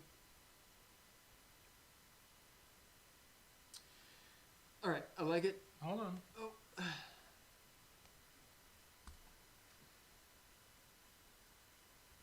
I do like the idea of the Thurgist being the scholar, the Tinkerer being the person who has the practical knowledge, a mad scientist would be both. Yeah. They'd be a Thurgist and a Tinkerer. And at times you are respected as a scholar. You are as respected as a scholar. Cool. Or confused. I did it. Delete that as. Gotta go now. Peace. See you, Cam. Cameron, peace out, man. Holker had it. Proficient knowledge and application for. Huh. You have proficient knowledge and application for. That's interesting. Teachers don't necessarily apply stuff. That's true. And that was back in teaching stuff. Yeah. All right. Thank you, Megan. We were shitting around then. We read it too late. I'm sorry. Ascetic. Ascetics are those with strength of will. Some have gained insight from wandering the world over or divorcing themselves from it. Others have been trained by soothsayers and holy men. Some have simply come to understand their inner being to greater degrees than the average man. The pilgrim, Ol Halat, whilst roaming the Nahulkian plain. Did I say his name right? Or her name right? I just do it, man. The dude abides? The dude abides, man. 18, boom. All right. I kind of hate that font now. All right. Ascetic kits. I better get rid of this instruction. Get rid of that instruction. Fuck it. Physician stools. I don't know what that was, but it's gone now. Herbalist's pouch. Sacraments page of war. Tome of mastery. 1 rank of training expertise. A tomb of mastery. I love you, Eric. Gifts. A man is just a man. It should be a zen is just a zen. /zen. Again. I get that, the gender inclusion, but it does lose the reference. It's a cop-out. What's a cop-out? A man is just a man. I am but a man. Okay, you must hold me blameless for this, for I am just a man. Okay, let me ask this to Megan or any other females that might be watching. I'm saying that the Well- title, "A Man is Just a Man," is a cop-out. We were using it as such. Yes, but what I'm trying to say is, and I agree with you, Okay. because we did it. But talking to Megan, if you were to see this gift, so this is under, assuming you picked ascetic as your background, and you were going to pick a gift. If you saw a man is just a man versus a zen is just a zen, is there any difference there? I mean, if there's confusion in terms of what the fuck is a zen, that makes sense because it's a word we use in the Dreadlord lexicon. Right. But what I'm looking for is it... I mean, if it was like a woman is just a woman, straight up, I probably wouldn't pick it for my character because it is gendered. And if my character's a man, I'd be like, well, it didn't make sense. So I wonder about women that play the game, if they're, if they think about that. Or if they're just like, oh, a man is just a man, they're talking about humans. I think that's valid. And then the other point is this. One, we are flavoring it to the taste of Dreadlore by using our own lexicon. Correct. Two, a man is just a man is the popular expression. Yep. But, it was gendered at the time it was made for reasons from the time it was originally spoken, and its own it's going to remain the expression that it is until people start saying something else. We people should call it Zens. So Megan, if you get a chance, just for your game, Merman. Megan always gets extra XP. Okay. What's going on? Farewell Cam. I nominate Megan for viewer of the session, extra viewer XP. Megan always gets extra XP. She does always get Merman. pips. She gets pips, yeah. Just True. for your game. Yeah. She gets pips. There's no XP in Dreadlore. Okay. Megan, let us know what you think about that. We're asking you because we're talking academically without any experience. We have no practical experience. Right, we have no practical... We just stay in our lane. We just stay in our lane. Fucking stay in Ah, your lane, Tinkerer. God, we need a whole thing about that. It'd be beautiful. A zen is just a zen. You have a humble heart, and the gods find you favorable. Past troubles have given you wisdom. You also gain the choice of having 2 minor or 2 major goals, but not both, instead of 1. A normal character has 1 minor and 1 major, whereas you have 2 of what the fuck? 2 of one and 1 of the other. That is confusing even for me, and I wrote it. However, that is a fucking powerful gift. So, real quick, because we need to move on, because we're getting close. Goals are how you get more powerful in the game. By how you advance. They're by how you advance. So having 2, that's huge. Let's keep on moving because I want to get through this. I honestly think it reads fine. A Okay. normal character has 1 minor and 1 major goal, whereas you have 2 of one and 1 of the other. Like, if you read it without stumbling over it, it's fine. Shut the fuck. Enlightened. Your words are known by many or few, are taught in monasteries, and or not, and some deities will even hear a word or 2 before stymie you as a mortal, as a mere mortal. A mere mortal. You should gain a soul. Enlightened. Soul isn't referenced anywhere in the book. Just fucking shelve that shit. For now. I like it. I mean, let's bring that shit back. Yes. You're right. But it's not in the book right now. Soul level. I got some soul level. Confirmed. I got no soul. Confirmed. You have a claim and certainty of purpose that few others possess. Perhaps you saw a sign and wondered into an unexplained situation, which gave you this calm you now are known for. You are now known for. You now are known for. Switch the now and the are, and you're fine. You are now known for. You are now known for. Perhaps you saw a sign and wondered. Or you wondered and saw a sign. He's going insane. He's going That was insane. funny. Come on. He's going That's insane. awesome. That is fucking awesome. That's awesome. Is it not awesome? Are you Is trying? it not awesome? Are you trying to be confusing? It's not confusing. Like, is it a joke? Like you're making a joke. It is a little bit of a joke. You're just typing this. Like, what is that? Am I high? Is this repeating? I'm not high. No, I mean the person reading this later is gonna be like, wait. I feel like I just read that. Needless. Life is simple. Possessions and desires are few. You need to eat, drink, sleep, etc. less than others. Beings of power would love to tempt you if they are given the chance. If they were given the chance. Serenity. We need. You are not unsettled easily at all, really. Zen master. Whoa, double entendre. Zen master. Oh, brown coat. We should call this the brown coat. And only those in the know would know what we mean.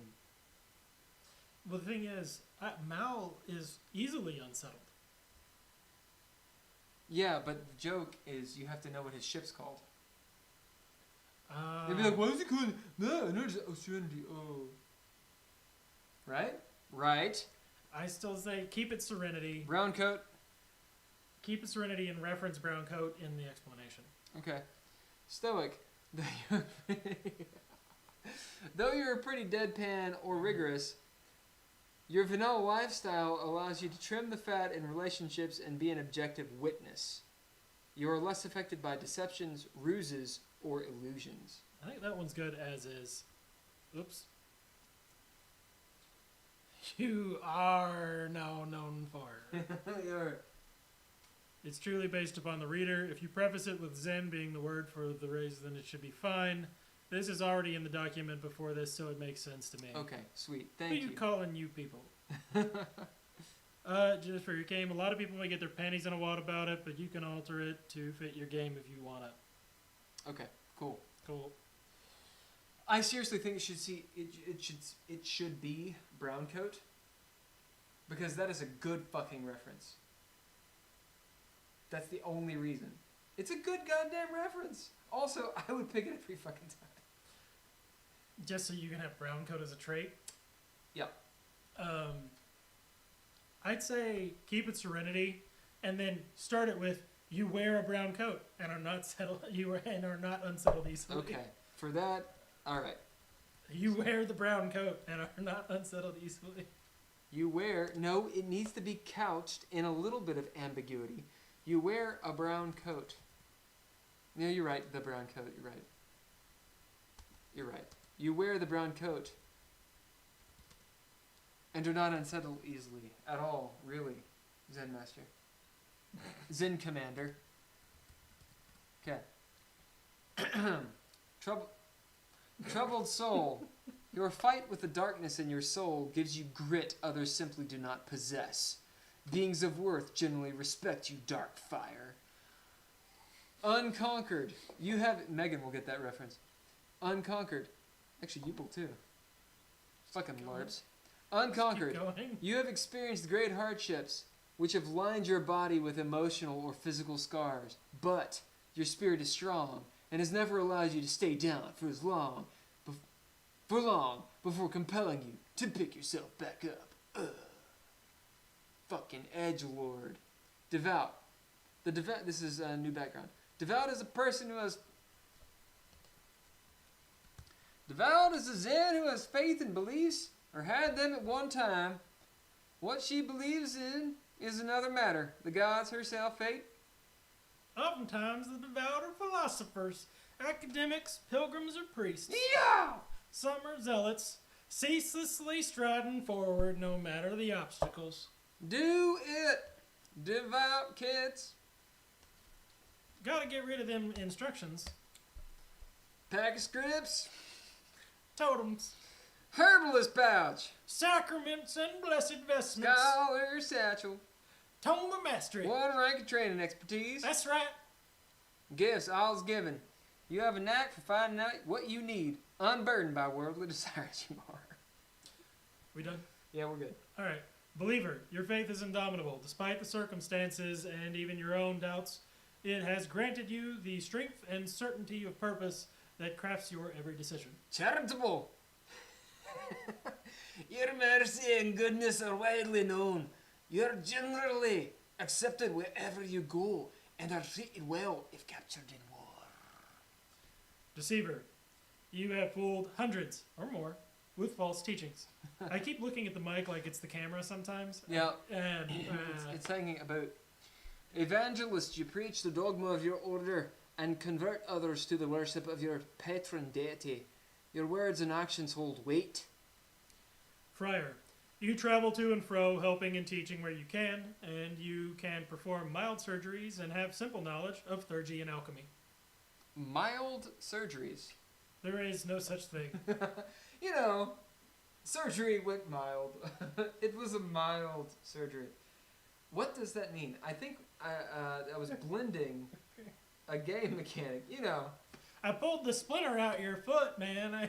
what the fuck does that mean? You perform surgeries, non-life-threatening surgeries. Non-life.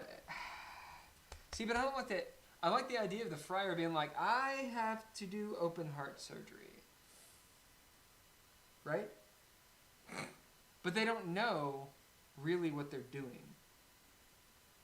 It's like a nurse They cut trying to do surgery. They cut the hair away from the crown of their head so that the knowledge from their god goes right into the brain. In the brain. And that's why they do the surgeries. So, here's the thing. They download it. Some nurses actually may be able to do surgeries. I don't fucking know. Dude, nurses are the bomb. Right. So, I shouldn't have said nurses. You travel to and fro, helping and teaching where you can. You can perform surgeries and have simple knowledge of theurgy and alchemy. What we want to say is, you can do more than first responder, splints, and first aid. It goes beyond first aid. Simple surgeries. Simple. Yeah, I like it. You are proficient. Whatever, you can perform. It All right. works. No mind. No shin, no shin. Nothing disturbs your concentration. Saint, you died once, or did you? And were brought back by a deity, or was it, to fulfill a purpose? Actually, it should be a being of power. Yeah, Yeah. it should be. A bop. A bop. Kids bop. Pur. And were brought back by a being of power to fulfill a purpose. This death could be physical death or an ego death. There are signs of your rebirth. So this could absolutely, doing simple attaches or stitches is a mild surgery. Oh yeah, exactly. That's exactly what it is. Does this include dental work? Daniel, yes, but you know it's like medieval dental work. You know what I'm saying? Lancing a boil is a mild surgery. Boom. All right, what is this? You are known for. Fortunate. The fortunate individual is blessed with wealth, status, or just good luck. She was born into or became the object of what most creatures desire. Lady Fate, however, is a fickle temptress, favoring who she will, when she wills. Whom she will, I think. Favoring whom she will. When she will. No guarantee exists that the fortunate individual will not fall from Lady Fate's favor at some future time or place. Question, Lady Fate. We've capitalized it. She is nowhere else. Who is Lady Fate in our pantheon? I think it's the Lady of the Vale. Sure. It's not the cow, for sure. Yeah, I'm good with I'm good with Nightingale. Fortunate Kits. Page of War. Tome of Mastery. An item of special gear. Metal gear. Okay. Discuss with your arbiter. Or 2 ranks of training expertise. Here. What? Lady Fate, however fickle, will not fall from Nightingale's favor. Or should we just put Lady Fate down in Lady of the Veil? Yeah, that's fine. Okay. Gifts! Heirs. You put on a little bit. Dress well and care about current fashions. You have a tendency and ability to impress others. Broken line. Your house did have prowess in some bygone era. Oops, something happened. You have a title still, though you may not want to use it. Although broken, you are still a blue blood. Blue blood! Your lineage can be traced back to, or at least, a half-blooded Denna. Cultured! You were educated in, well, I should say, half-blooded Denna. It'll make sense later. Keep watching the live stream. This is a thing. Cultured. You were educated in court sensibilities and manners, understand sign language and social cues, and have mastered 2 additional languages. Thank you. Lineage. Your house, not necessarily you, but your house is old, powerful, influential, holds lands and responsibilities the little people only fathom. This should be... And holds land and responsibilities. You have a title just because your rich mom popped you out. Merchant! You know the ebb and flow of the market. You have an almost encyclopedic knowledge of where specific goods are traded and at what price. We should go British and add an A here for no reason. Well, if you're going to do that, add a fucking ash. That's a...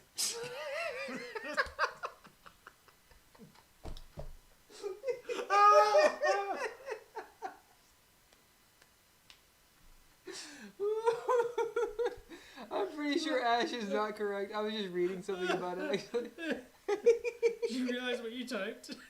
Oh, I knew it was wrong. I was like, yeah, I don't remember which one it is.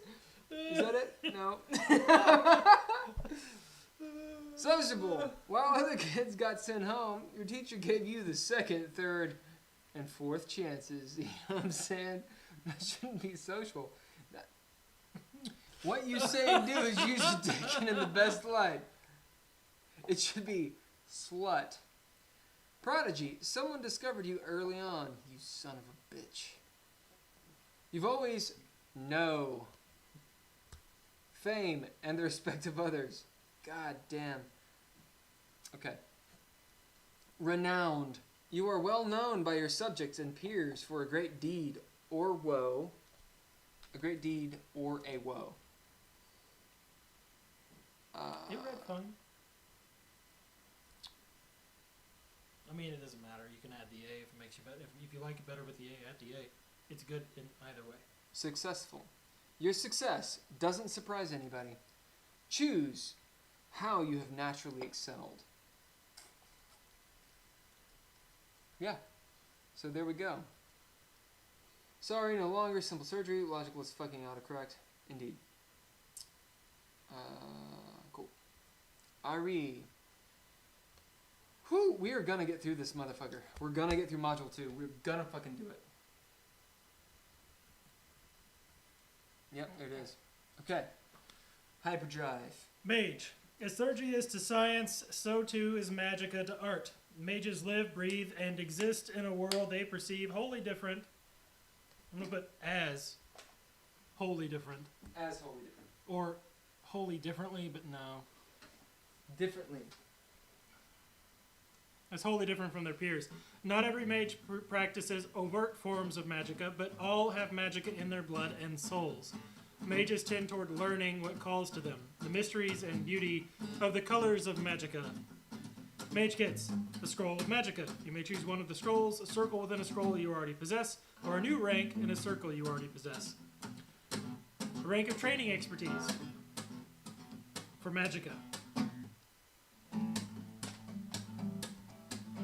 An instrument of magicka, or 2 alchemical elixirs.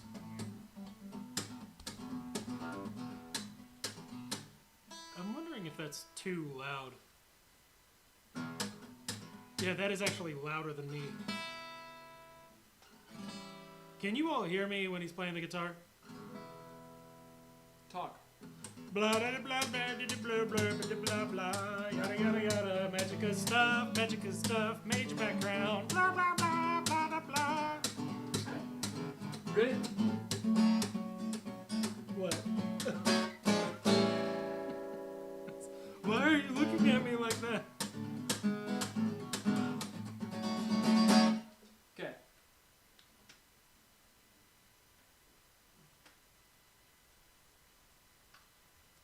So simple surgeries are all about that dermis. Gifts. Creature, you are no longer or never were. Denna. Human is not right. Denna is not right. Because you could be Maroshi. Normal. As, I think normal. You are no longer or never were normal, but something quite different. I hate it. But we can't use the word human. You're right. We can't use the word human. We need something else there. Normal works. It's fine. Leave it the way it is. You are no longer or never were as were others. See, I don't like the or never were as were. You are no longer as were others. It's because it doesn't actually work. You are no longer as others. You are no longer as others are.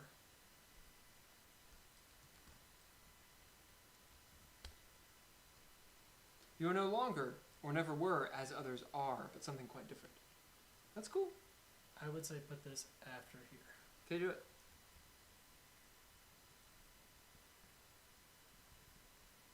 There you go. You did it. Forbidden thoughts, you have pondered the ether Aether. and read forbidden Aether. tomes. Make it an ash. Will make it an ash. Okay, hold on. I'm going to make it an ash. Although I don't think it technically is an ash. Aether? Yeah. Yeah. No, it looks like an ash. It's not an ash. I may be wrong, but How I'm going to about- look it up. How about this? How about that? Either. Actually, it'd be this, wouldn't it? Fuck everybody. Okay. How do you do it? How do you do the fucking ash? That's not it. I keep on doing that. I want to. No, I did it. Oh, nice. I do not believe that's it though. Aether. That's an ash, and I'm pretty sure that is not correct. In Read Forbidden Tomes, you know the properties, myths, and dangers of the ineffable. That is not an ash, that's an AE dog. Read it, fucking read it. I'm going to read it. According to ancient and medieval science, which we all know is bullshit. Ather, that's IPA for Ather, by the way, also spelled Ather, Ether, or Ether. We say ether. And also called quintessence, is the material that fills the region of Ben's head above the terrestrial sphere.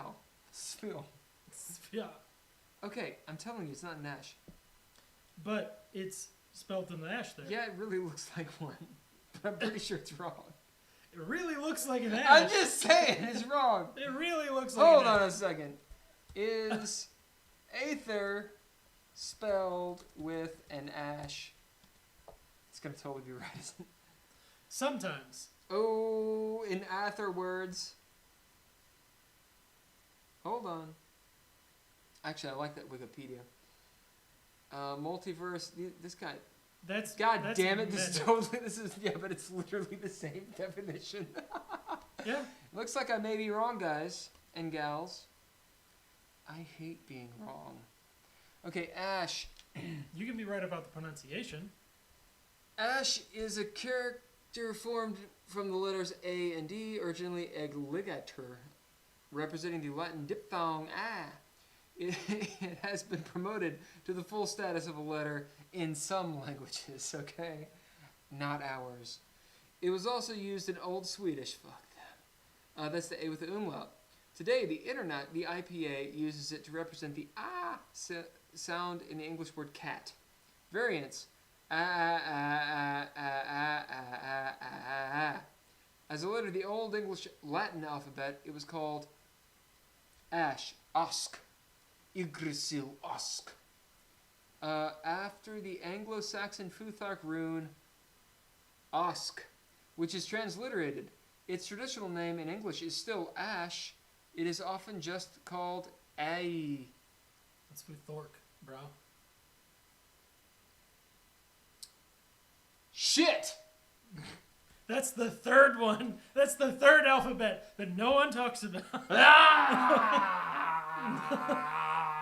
I hate being wrong. We've All right, gone way off the fucking ball. wrong. Well, I've been pronouncing it wrong forever. So Yeah, you're you right have. About, Yeah, right you were about wrong the whole time.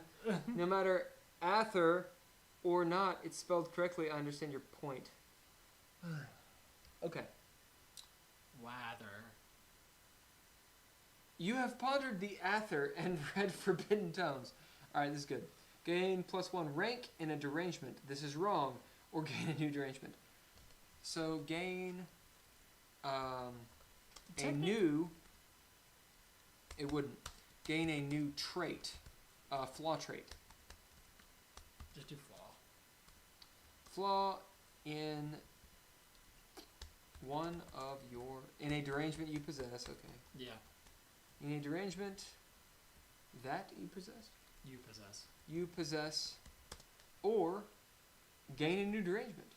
Yeah. What I was saying is, I like what you did better, but what you initially started, the way it was written for, was technically correct, but you are unifying the language, which is better.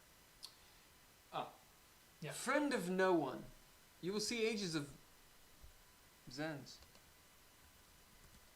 You will see ages of Zens before you are through. Your natural lifespan is undetermined. The solitude and weight of your soul. The solitude and weight of your soul cause you to gain a derangement trait. Cause you to gain a derangement trait? Just copy paste what you did before.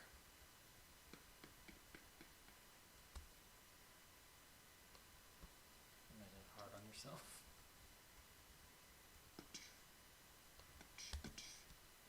Cause you to gain. A new flow. Read it. So, cause you to gain a new flaw in a derangement you possess, or gain a new derangement. Magical with the K. You crackle with arcane energy, and it is obvious to all what you are. Sorcerer Supreme. You gain your power through a great deed, good or bad. You bear the medallion and are regarded with reverence, fear, and scorn by others in your field, period. Student of the Arcane. You are a Magica buff. Have studied the esoteric and can annoy people by talking lengths of time about arcane malarkey. I think that using the sort of lackadaisical, like slang buff, it would work better if the UR is a contraction. Do it. Are you alright with that? Yep. So You're Magica buff. So Sorcerer Supreme, you gained your power through a deed, and you bear this medallion. Student of the Arcane, you know a lot about it. You're a Magica buff. You've studied it. Sorcerer Supreme, you've simply done something. It's about your deeds. So that's the difference. It's not that you know a lot about it. It's that... That's actually kind of weird. Right? You are the Sorcerer Supreme, but you actually know less than the Student of the Arcane. your How about child in the arcane? well, I mean, That doesn't make sense. now I know Marvel likes to retcon and rewrite and do a bunch of different stuff with their characters as far as their origins and where they come from, but I think at least one of the Sorcerer Supreme from Marvel definitely was not a good student. They were not a grad student or anything in terms of their study of sorcery. At least not in all their iterations. Not in all the alternate timelines, right? But what this is saying is, Sorcerer Supreme, your reputation is one of power, not of knowledge. Well, It does not mean that you know less than a student.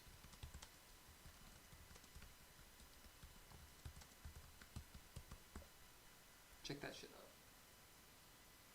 You know, here in 10 minutes when it actually happens. Yeah. Your reputation is one of power, not necessarily of knowledge. Not necessary. Error. That's an interesting typo. Well, it's because I didn't see what I was doing. No. I just mean it was like it actually I see. doesn't change the pronunciation. Well, You're a kinda, magica buff. You've studied the esoteric and can annoy people by talking at great length about arcane malarkey. Your reputation is one of knowledge. Hello? And not fucking symmetry. Fucking hell. I just literally typed what it was. Wow, that worked. Okay, you classically trained, you studied at mage college. Magical tattoos. This should have a little bit more fun to it. You're an ordered mage. You're an ordered mage. You have ordered magicka. You are not a mere hedge mage, just by dint of you studying.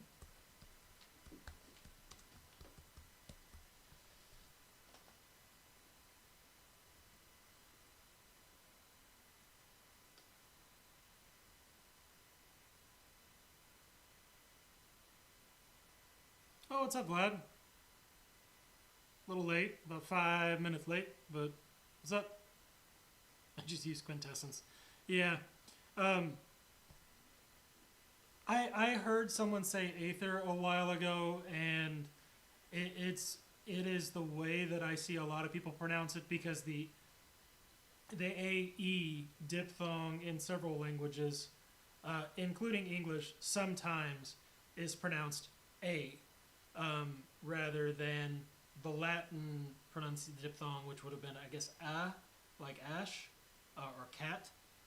So I guess Aether is correct now, based off of the etymology of the word, which I didn't realize before. Which I should have, knowing that ash was an alternate spelling. But yeah, I like Aether. It sounds cool. It sounds more mysterious to say out in the wild blue yonder, out in the Aether, or out in the Aether. It just feels less impactful to me, so I may continue to mispronounce it. But quintessence is, that's a sexy fucking word. That's what that is. Quintessence is good. Yeah. I'll see if Will notices what I typed. Magical tattoos. Your magicka is in your fucking skin. That's what you get. Yep.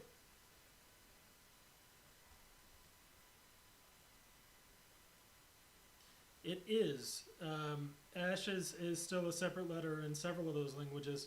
And those languages have influenced modern English in one form or another. It's actually the only reason why I know it's called ash is because of Icelandic.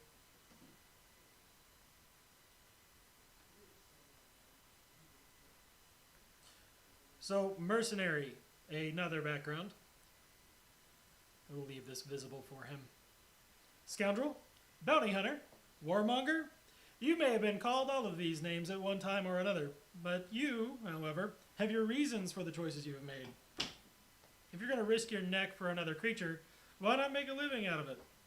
Mercenaries tend to be versatile in what they know and how they manage their craft. This versatility gives them an edge over more conventional warriors. Mercenary kits. Choose one of the following. Oh, we gotta get rid of that. That's a poisonous sentence right there. There we go. Fixed. No instrucciones. I'm a knob. I make fun of myself, it's fine. I'm a creep. I fixed it. I know you did. Okay. You didn't even read it. No, I didn't. This has been the You studied at a mage college.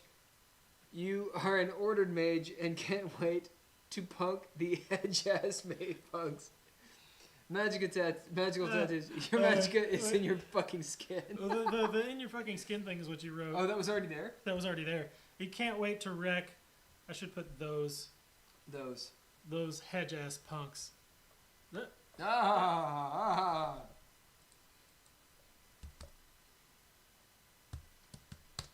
There you go. You studied at a mage college, yo. Science, yo. You are an ordered mage and can't wait to wreck those hedge-ass punks. Because of that, you should gain a deal of magicka. Unless gifts don't do that. They don't do that. Kits do that. Kits do that. But the thing is, if you're classically trained, technically, you should... If you studied at... It doesn't mean you graduated. That's our out. I got this. Classically trained, you studied at a mage college. But did you graduate? You are an ordered mage and can't wait. The thing is, you're an ordered mage. Put the period back there. A lot of people don't graduate. You're an... It's okay. You're an ordered mage and can't wait to wreck those hedge-ass punks. Magical tattoos. Your magicka is in your fucking skin. We are in the kits. Should we not say it? Okay. I think it's fine the way Alright, it is. it's fine. I mean, does it need more? May I interject with adding those? I say ather, but quintessence is my favorite nomenclature. Adding what? I think she's talking about... What I typed? Yeah, I think we're just behind. We're behind on our shit. Oh no, that was a minute ago. Oh. And you guys got it. Oh. Will you give me those Oh, glasses? indeed. Adding those. I see. Ugh. Computer screens are the devil. Alright. Or mercenary kits. Page of War, Tome of Mastery, 1 rank of training expertise, War Mastery. 1 item of special gear. Special gear. Oh yeah, it's a thing. Special gear. Discuss with your arbiter. Soldier's bundle. Medic's bundle. Alright. Gifts. Known. You are known in the right circles for your prowess or just willingness. Pirate Bandit. You have some swag. Have raided all kinds of ports or townships. And you have made a small name for yourself doing it. Rich. Congrats! You win the game of life. Your money is more than enough to retire. Granted, your financial success has undoubtedly earned you the enmity of your competitors. Self-titled.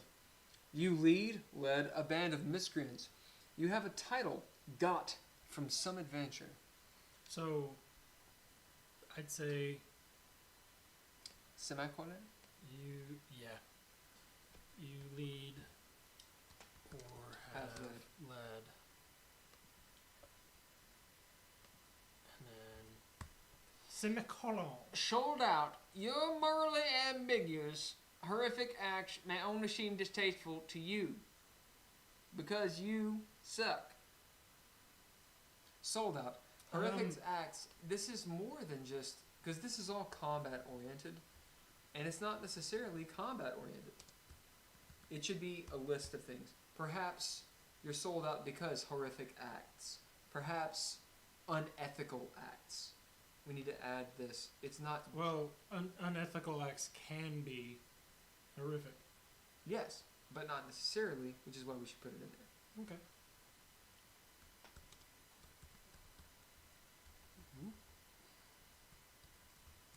Why doesn't it like that whole And I say, it does Oh, not. it does not. May seem merely distasteful to you. Oh. As in, the other phrasing could be taken for the opposite meaning. Right. Well, it's distasteful for you, but not for the rest of us. Right. Talented. You have a special knack for doing your job. Oh, capitalized job. I'm kidding. Don't. Wanderer. You started out one way and ended up another. Traveled all around, and somewhere along the way, you fell in with this squirrely crowd and that. Worldly. You've been around the block. General knowledge of this and that. I guess that works.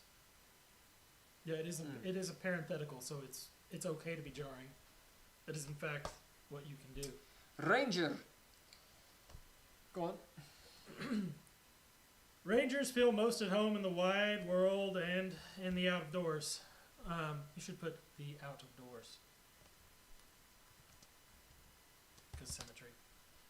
Be a big old hyphenated thing. Okay. Whether she was born in the Bonestone City or the most rural provincial settlement, a ranger seeks the wilderness. She often finds work guiding travelers, tracking for mercenaries, or selling pelts as a mountain dweller. Some rangers were former soldiers in the Ulek Legion who sought the solace and quiet of open places. Ranger kids. Tome of Mastery. Training expertise or mastery. Thurgic gadget or 2 alchemical elixirs. Or some pelts. I'd say trophies. Yeah, I love it. You just pick pelts. You're just like Jeremiah Johnson. That's right. You just got these fucking pelts. Trophy pelts. Prized. Shit. Or a knife. No. No, seriously, what would a ranger have? Because ranger is shit on a whole lot. Prize trophy pelts. That's pretty awesome. They're pelts of shit that like you went to the Trophies are a specific kind of ninja gear, which is why I said limit it to a trophy. It could be pelts. Okay. But I know it takes the joke out of it, but it actually makes it more mechanically clear. For example. I.e. pelts. I.e. As in, it has to be pelts. How about E.G.? Well, because if you do I.e., it makes it sound like it has to be pelts, and therein lies the joke. That is. I.e., as in, pelts. Nothing else. You get pelts. You get pelts. That's what you get. Oh, what skulls? No. No. You get pelts. Okay, let's say, i.e., how about just trophies? Animal bits. Prize trophies. I got a raccoon's penis bone. Raccoons have penis bones. They do. Actually, humans are one of the few. We're in the minority, I think, for not having penis bones. You don't have a penis bone? No, I also only have 3 testicles. Jesus. How do you get by? Nazi scalp. That's going in there. That's good. E.g. Indeed. Pelts. What else? Nazi scalps. Well, yeah, Nazi scalps. That's going in there, of course. Scalps. Fuck Nazis. Raccoon penis bones. No! We're not making this silly. We are a little bit. No.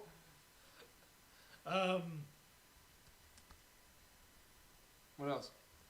Come on. Someone help us. Baculums. What the fuck is a baculum, Daniel? Hulker, what did you do? What is a baculum, you son of a bitch? I don't know what that is. Oh, a baculum is a penis bone. God damn it. Hulker, am I right about being in the minority on God that? damn it. Because you would know. Yeah, he would know. But baculums. No. No. Prize trophies, man. Look at this fucking. Because Hulker will always play a ranger and he'll pick that. No. I got a dick bone. We're never gonna get through this module. We're so fucking close. All right, ranger.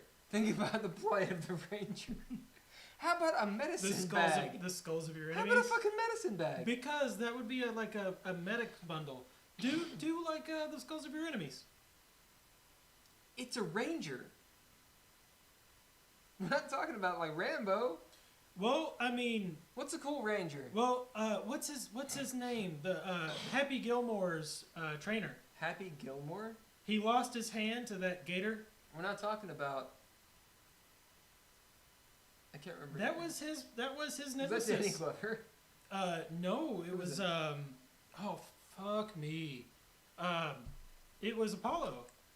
No, it wasn't. What? No, Oh no, it was. it was Apollo It was. Creed. It was Apollo fucking Who Creed. played Apollo Creed? His enemy. Who played- His enemy was a gator. Motherfucker. Having a big old gator skull. Who played Lando Calrissian?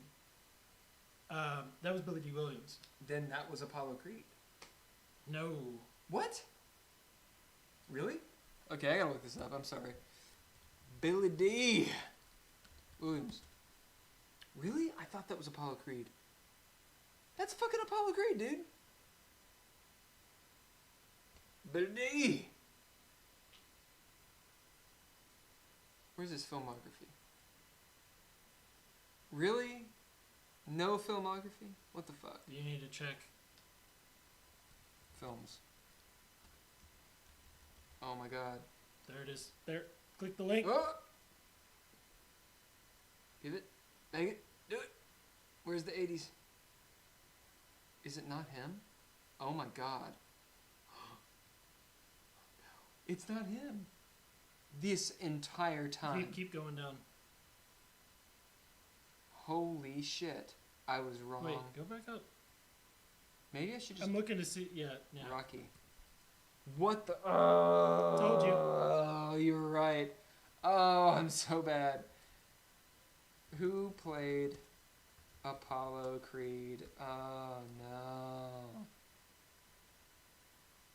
Carl Weathers. Carl Weathers. Oh, I'm the worst person in the world. Man, this whole fucking time, like, since I was a fucking child, they look similar. They got the mustache. Fuck.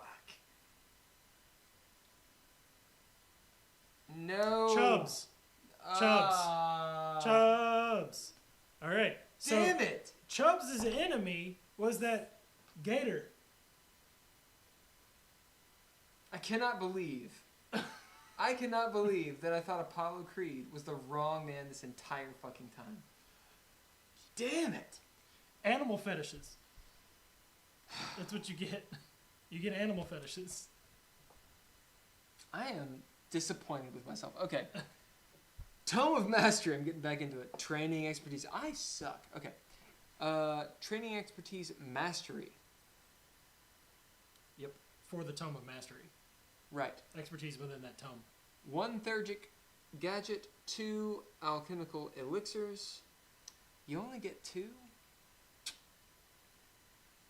Okay. Mages only get 2. Give them 2 prize trophies. Something really that only you really only start with these as a ranger. Pets, pelts, Nazi scalps.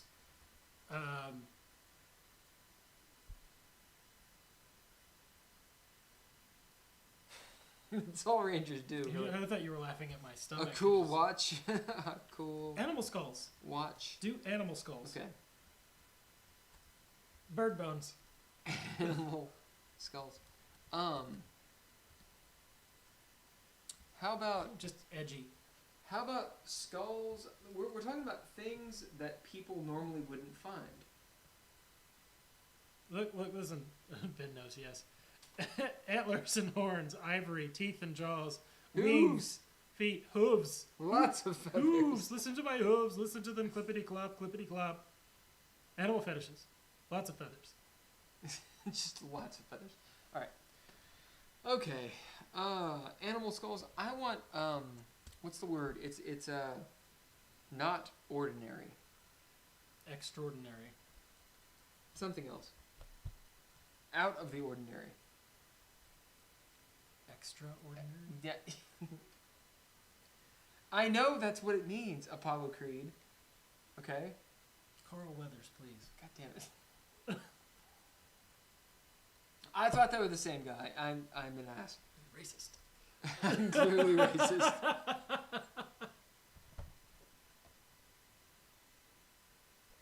Unordinary. I want to be rare. But rare animal It's skulls. that rare Pepe. Rare animal skulls. This is the kind of shit like Exotic? the Babadook. Thank you, exotic. That's what I was looking for. Upside down fucking question marks. I like how you typed an upside down question mark accidentally while saying the word Babadook. Right. Gifts. We are gonna finish fucking module 2. Gifts. We were supposed to finish module 2 and 3. We're gonna finish them fucking both. 10:30, 10:45, motherfuckers. Gifts. Decided. You have traveled far and wide. That had symmetry, dude. Come on. You have traveled far and wide, having left home long before, and your knowledge of different places is great. Yep. Hard. There is legend of one who roams or survives, plunders or rescues. Mountain man of the mountain. Indeed.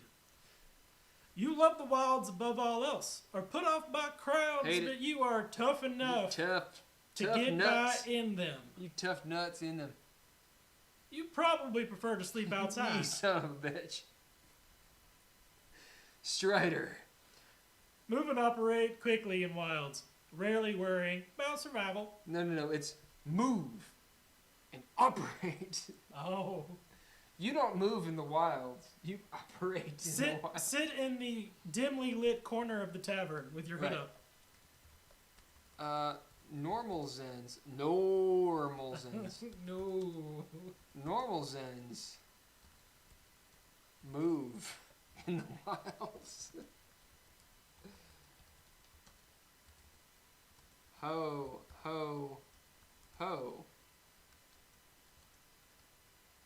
You operate in the wilds. That's right. There's a period after that. You thrive. You thrive. This is too tongue-in-cheek. In the No, it's not. Normal Zens move in the wilds. Ho ho. You thrive in the wilds, rarely worrying about survival. Because, what? What's the ho-ho about? Read it. Normal Zens move in the wilds. Ho-ho.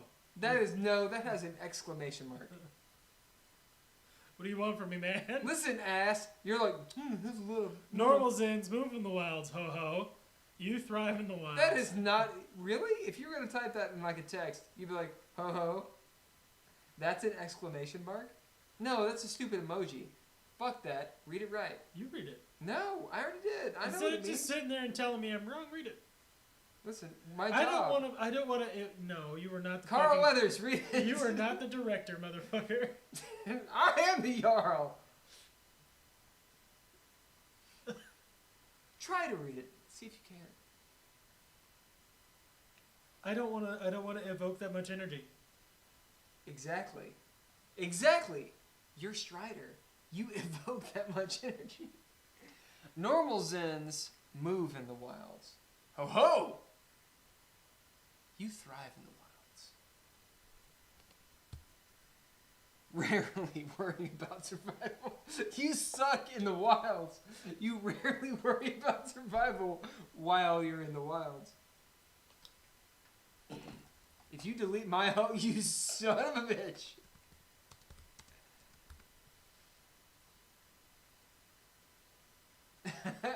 Normal Zens try to escape the wilds. Ho ho! You thrive in the wilds. Okay. Alright. Territorial, never lost in your home and territory. That's not a sentence. You become acquainted quickly with your new lands. You have a sixth sense about intrusion. We've lost a viewer. Oh, no, it was Hulker. Oh, it was Bye, Hulker. Hulker. Bye, Hulker. Night gravel. I thought it said night gavel. Night gravel. What's night gravel? Unusual, exotic, rare, hard to come by, endangered. Indeed. Never lost in your home and territory. Clause. You have become acquainted quickly with new. You become acquainted with new lands quickly. You have a sixth sense about intrusion. Change it. You become acquainted quickly with new lands. No, it's fine. That's fine. I just made this not two sentences. Okay, let me check it out. You are rarely lost. You are rarely lost. I like starting with the word rarely. I think the UR isn't necessary, and I think it sets it up better for the sentence structure. Rarely lost. And never in your home territory.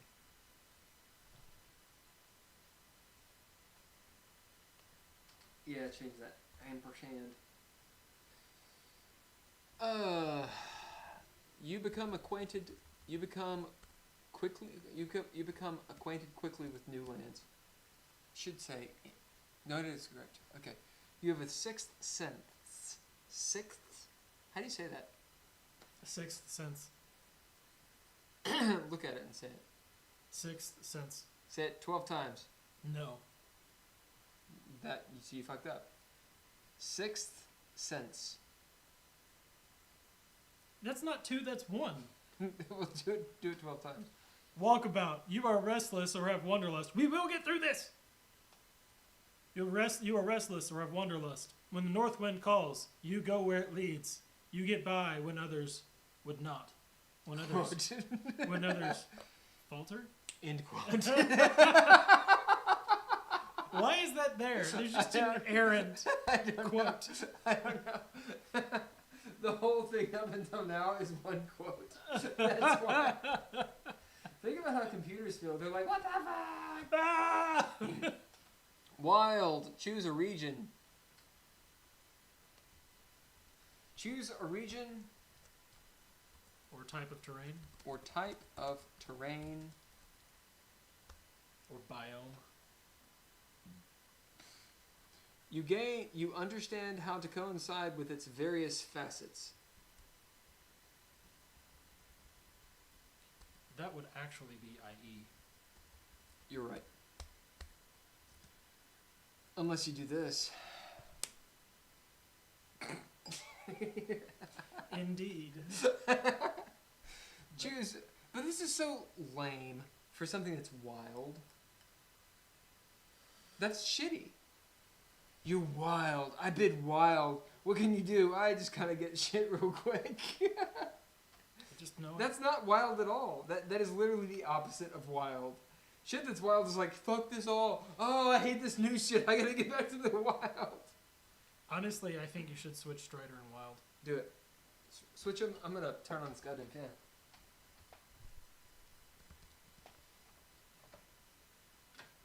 Go around the room. See, I went that way, but I came back that way.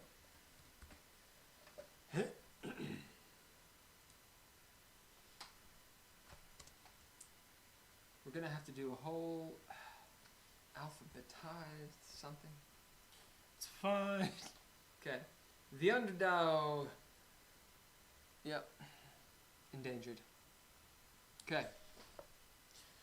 The underdog represents someone who rises up to meet a challenge. This can be the provincial farmer girl who destroys the horror terrorizing her village, or it could be the destined squire who, after his master falls in battle, picks up the knight's sword to achieve glory.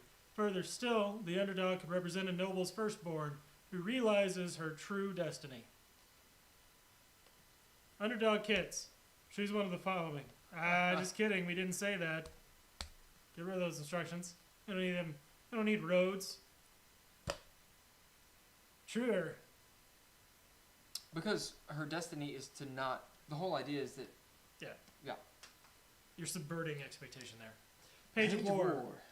Tome of Mastery. Training Expertise. War or Mastery. One piece of special gear. Discuss with your arbiter. Gifts. Brave.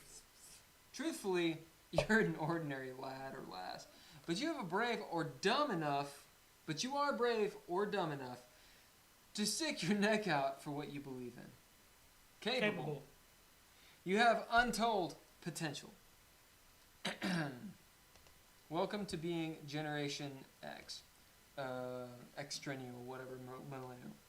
You just haven't figured out where your talent lies yet. Freedman. You were a former slave or captive, and thus have a former master, good or bad.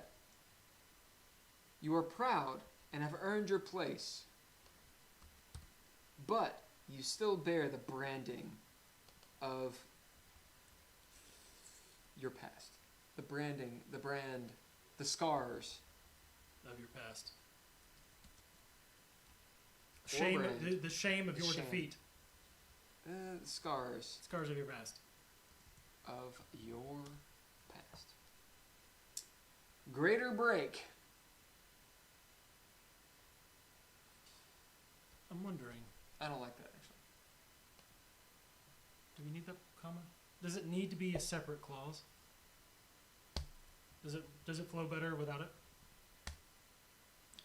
Read it. You are a former slave or captive and thus have a former master, good or bad. Good. Alright. Great or break. You have made the decision to be great or break trying. Break yourself. Yep. We could also do great or bust. All or nothing. Color pride or whatever you like. Okay. Farmer girl, plowboy. You are footloose and fancy-free, a free spirit, are popular with the locals, and have a simple, full life. Why would you ever leave your home? I don't know. Because it burned down. That's the plug. Adventurers never have happy beginnings. No, they assholes. Kettle. No one really knows who you are, and you have no ties with anyone. You could probably get away with anything. Once. Village hero. Really quickly, Do it. this doesn't work. You are footloose and fancy-free, a free spirit, are popular with the locals. You were footloose and fancy-free, are popular with locals works, but this, a free spirit, breaks that chain. Are a free spirit? Oh. Yep. Okay. Village hero. It's your turn. Then you have to say it. Village hero. You have found your confidence, and you hold some renown. Somewhere along the way, you defeated a foe which threatened others around you. Criminal. Whether you've killed one or 100, you only hang once. I love that. Warrior, come out to play. Boom. It's alright. Boom, it's alright. You can touch my knee, girl. Oh yeah. Boom. Wild, more animalistic tendencies and mannerisms. Agreed. Let me look up there really fast. No, you're good. Because I actually do agree with her on that. Where was it? Under warrior? Ranger? Yep. Right there. It's not alphabetical. Fuck, we know. Like an alphabetical. Oh. Strider. Sorry. It's alright, you. You unwashed heathen. Well, I shouldn't have hit that return button twice. Twice. Wild. Normal Zens try to escape the wilds. Ho-ho! You thrive in the wilds. Rarely worrying about survival because you got it on lock. Because you got 2 baculums. Because you got it on lock. You have wild animalistic mannerisms. You can't use wild in the definition of wild. You have unfettered and animalistic mannerisms or features. What does that have to do with being good in the wild? You're just a wild man. I don't know. I thought you were coming up here to add the stuff that Megan wrote. Normal Zens try to escape the wilds. Yep. Ho ho! You thrive in the wild. Why? Rarely worrying. About survival, because you know how to survive in the wilds. That's what we're trying to say. Yep. I don't think you need to justify it. You rarely worry about survival. Well, that's right, but it's kind of funny when you're like, I rarely worry about survival. I don't really worry about money either, but I'm shitty with money because I rarely worry about it, right? Indeed. It's Rarely having to worry. Because it's second nature to you? Yeah. You thrive in the wilds. It is second nature. It is second nature to you. Boom. Thank you, Megan. Water. Cross the ice sea. There came In true shipwreck. teeth and lost, Calgear boats for glory amid boasted lots and grief and cost. unto this foreign land. Now we I read from worldly names. arise, Hungry. the warrior cool, We climb in waste unto unto our foes' lives. Calgear, Kagan, Lalu. Should probably have a different name. Yeah, that's a cool. He a French barbarian. He was a French barb. Barbed your mom, I heard. What is it called? What's the raccoon dick? Baculum. He backulamed your mom. Warrior kits. Page of War. Baculum me one day. Tome of Mastery. Training expertise. War or mastery. One piece of special gear. Discuss with your arbiter. Soldier's bundle. Medic's bundle. Now we're talking about gifts. Warrior Bearded. gifts. Bearded. Zens tend to assume you're tough. They are easily intimidated by you and think twice before engaging in a physical altercation. Bloody. Your time at war changed yet? You have more than ghosts in your closet. Yeah, you Amen. do. You should put, you have more than ghosts in your closet, you do. You do? I don't know, do you want to? Yeah, do. Yeah. You die. You die? You day. You day? You do. Nicknamed? The boys and girls respect you. Regular. Oh, this should just be Them Zens. regular. I was going to say the Zens respect you. Oh, indeed.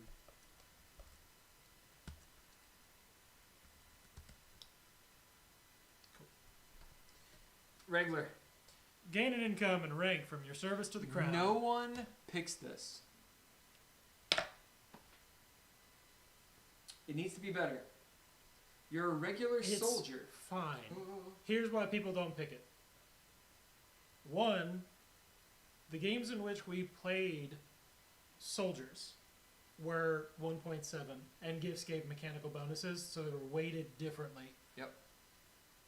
Most games, you're playing adventurers, and with titles and ranks and active military service come responsibilities that pull you away from the campaign. That is the fear. Gain an income and rank from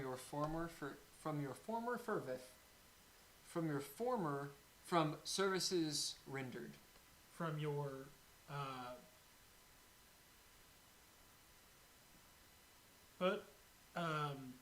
retired in the beginning or something. Gain an instinctive and animalistic. Indeed. Gain an income and rank from your former service to the crown. Boom. Done. Boom. Seasoned. You know what to do with yourself on the field. 1,000-mile stare. There's a knowing, You get the long one. an emptiness, or a horror about your glare, your Glower. or a horror in your glower. You've seen and done some terrible things. Your glower, God damn it. Your glare, It's just easier to keep going. Keep going forward.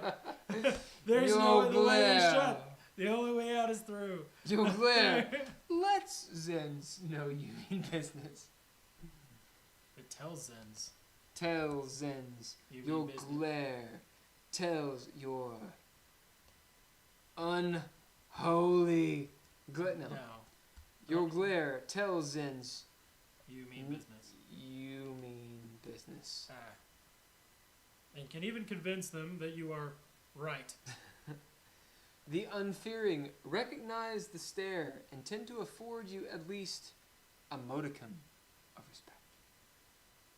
Unscathed. Although you saw war, you were somehow spared its horrors. Comrades may either love or despise you for this. People think it remarkable or odd and untrustworthy. Random! Attacks and calamities tend to avoid you. The Arbiter would roll twice to confirm a random attack. Random! A random attack on you. That's powerful. That's a reference to like, I'm gonna roll a d6. On a 1 and 2 it's you. On a 3 and 4 it's you. On a 5 and 6 it's you. So if you 1 and 2 is me and I'm unscathed and the Arbiter rolls a 1 and 2, then they would roll again. Although that should all be in the Arbiter's blatherings. I mean, Module X. Put Module X. into Mod X. Yeah, these. Put the gift doesn't need to go. Oh, you're right. You're right. You're right. What should we say? The Arbiter should just do the random attacks thing. I'm gonna put it in the middle. Make sure to mention in Mod X. There you go. Boom. Done. Let's see what the others are saying. The ghost behind your eyes. Oh, that's good. That's going in there. Okay. There is a knowing, an emptiness, or a horror in your glower. The ghost you have seen and done some terrible things. The ghost behind your eyes. The pale ghost. Should it be behind your eyes or behind your eye? Behind your eyes. You've got one. I like that. The ghost behind your eyes tells Zins you mean business. Thank I you, dig Megan. that. War hero. Zins sing your songs in rowdy bars and toast to you. If within your nation, Zins tend to be overly polite. You get discounts on goods and possibly free room and board, or time. Officials may ask for and expect your help. It is difficult to hide your identity in these places.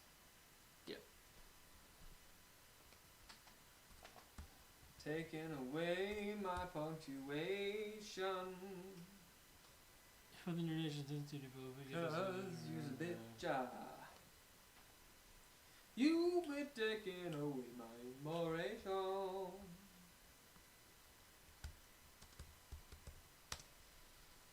Monstrous. I don't want to read it. I already know it's right. You don't want to read it because you're worried. It's not that bad. It's not that bad. Come on, Google. You big old slut. Darling. Darling, there are those on this earth who are a mixed blood. Do not fear them for their differences, the wondrous abilities they may possess. They too have families, friends, hopes, and dreams. But beware, the real monsters in this world. The comma needs to go away. Maybe she paused to take a drink. Oh, indeed. In lieu of one of the normal backgrounds, I'm gonna throw you in a river.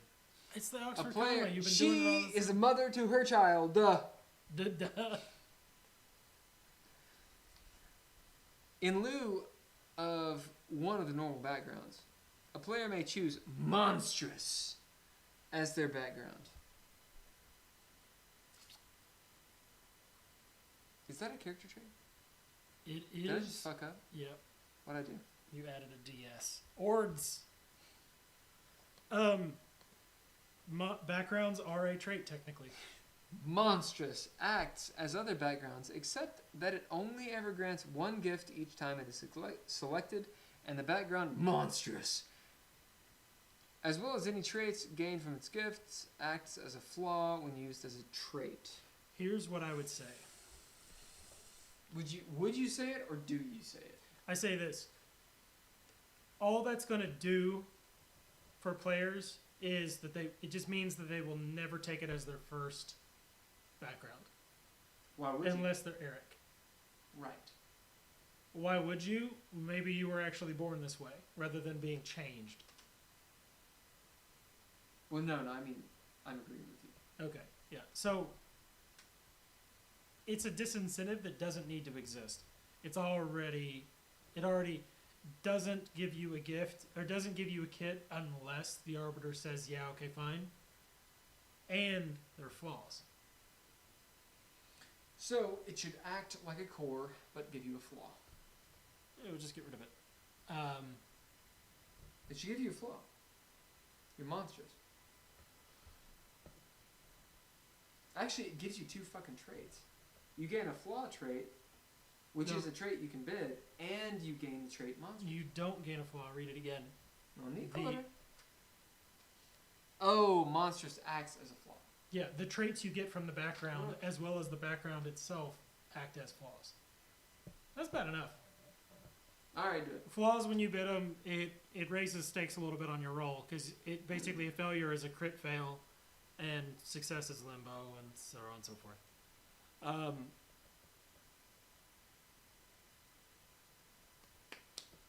Okay, as you type that, I'm going to play... I'm done. No, I don't care.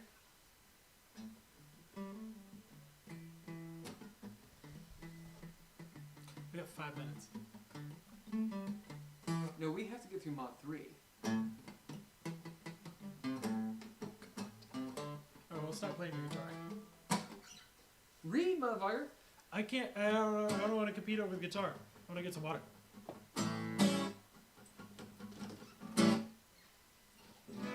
Man is big. Who needs some water? Alright, so we are for real going to get through Module 2. That's right. And Module 3. Now, Module 3 is proficiencies. Proficiencies allow you to make rerolls, and it's pretty straightforward.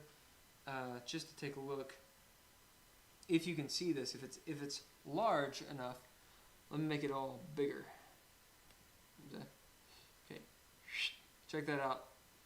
As you can see over here on the Louis, proficiencies is actually pretty short. So we're gonna get through all this shit. You might ask, why? Other than the fact that we want to, it's because Ben and I realized we actually have 10 modules in the game. And if we're going to get finished by 2021, as in the beginning, and we're doing this once a week, we've got to throw down. Because Module 4, 5, and 6 are expertise. And expertise will be difficult to do. They'll be the most difficult modules. Module 10X, the Arbiter's Toolbox. That one's going to be difficult as well, but it's not as substantial because the idea is it's for Arbiters. And really, if the Arbiters can understand Modules 1 through 9, then Module 10 is really suggestions for playing the game. Sometimes suggestions that contradict each other. It's like, hey, what's your flavor? Here's how we run the game. And as we move forward beyond this copy edit, Module 10 will become more set in stone. So, here we go. Monstrous kits. Whew. Brevin, ladies and gentlemen, what are you trying to say? Since she is the arbiter, add them to the players. Wouldn't it be they instead of she? Correctness on the pronouns. You're probably right. As their background. That one's good. Where would... It may have been a little bit higher. Oh, we'll find it eventually. Yeah. Okay.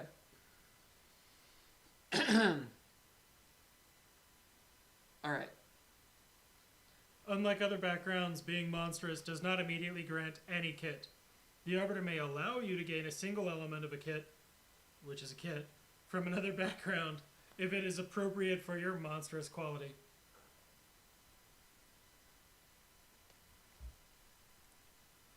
These kinds of rules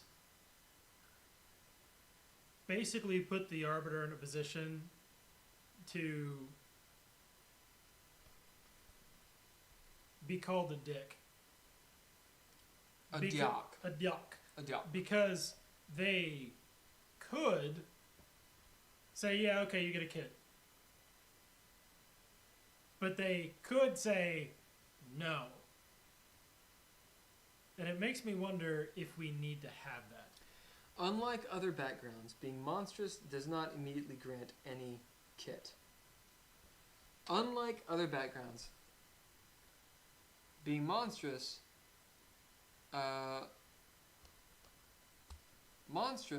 does not grant a unique kit.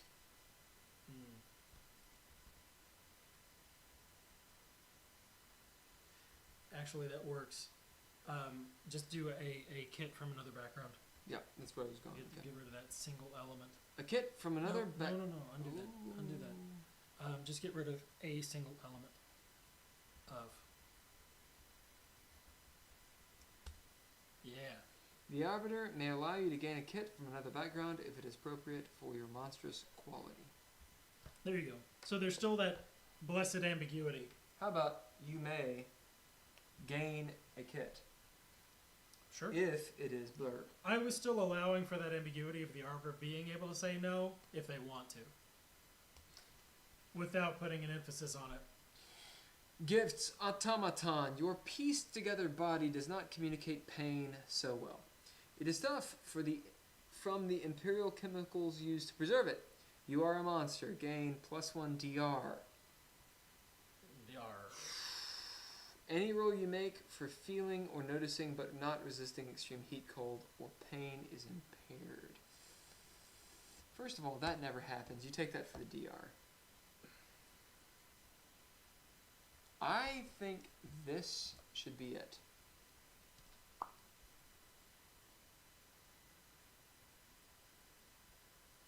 Because it's the idea of you don't really feel pain well. You don't get DR. No weird mechanics, because the other gifts don't give you mechanics. And monstrous is just better. Why wouldn't you take it?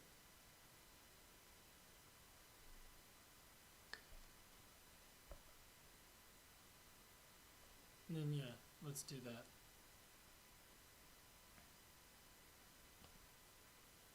You don't get one.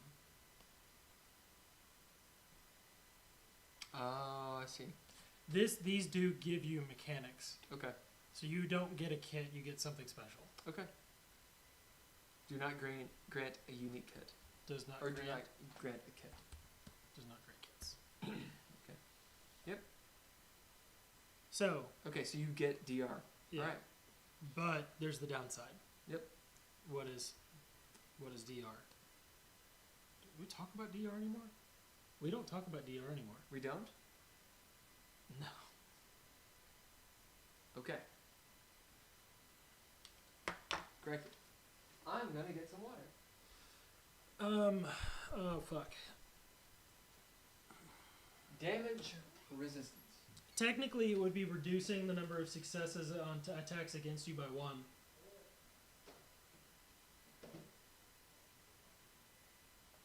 That's what I'm gonna do.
Okay.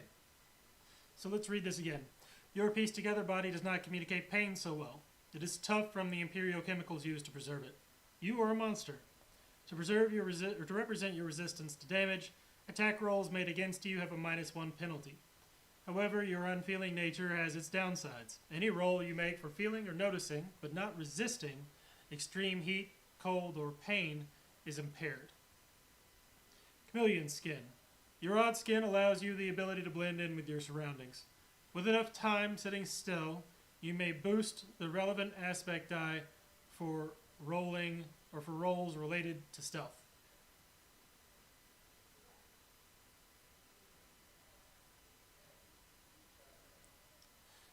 Dark vision. You have eyes like a cat, a lizard, or some nocturnal beast. These strange eyes allow you to see in grayscale when in complete but otherwise natural darkness. As such, your odd-looking set of eyes tend to put you off other Zens of the world. So, this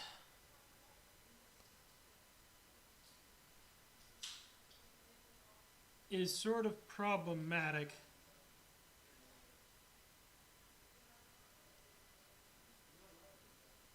because it gives you 3 traits when others give you 2. Same thing with distended legs. Alright, folks, you guys get back. I keep on thinking that, like, from behind, you're like some, like, African woman. Read it. Which one? Automaton. Automaton? Your pieced together body does not communicate pain so well. It is tough from the imperial chemicals used to preserve it. You are a monster. To represent your resistance to damage, attack rolls made against you have a -1 penalty. However, your unfeeling nature has its downsides.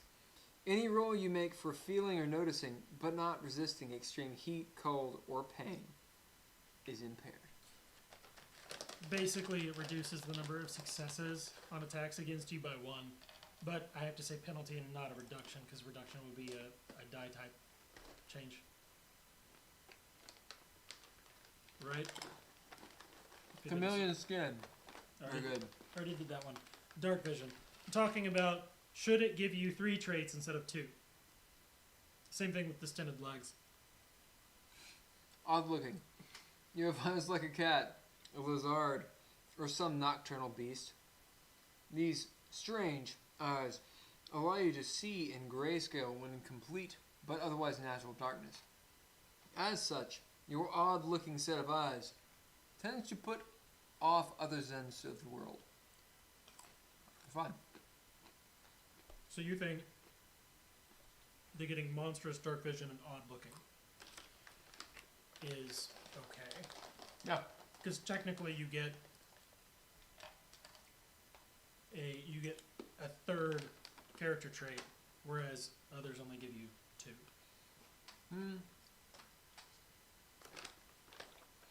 But if they do something else, you can see in almost darkness or total darkness. Well, that's good enough. You don't. I mean, thing is, yes, it's another flaw. It could be used against you, but you can also leverage that. You know you're right, because you have monstrous, and that's why you have monstrous. You're right. You shouldn't get that as a trait. I just think it's a freebie. Yep.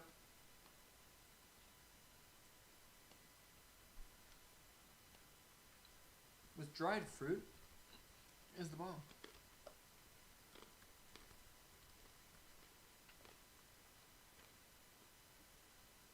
Distended legs. Oh, it's already grotesque.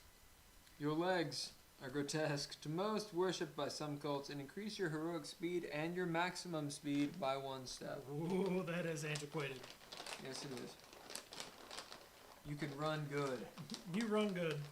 You are very. You will not. You will not get varicose veins.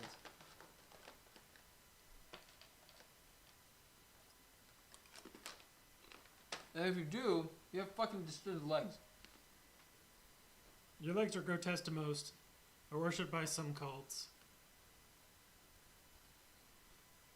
A pip to anyone who knows witch cults.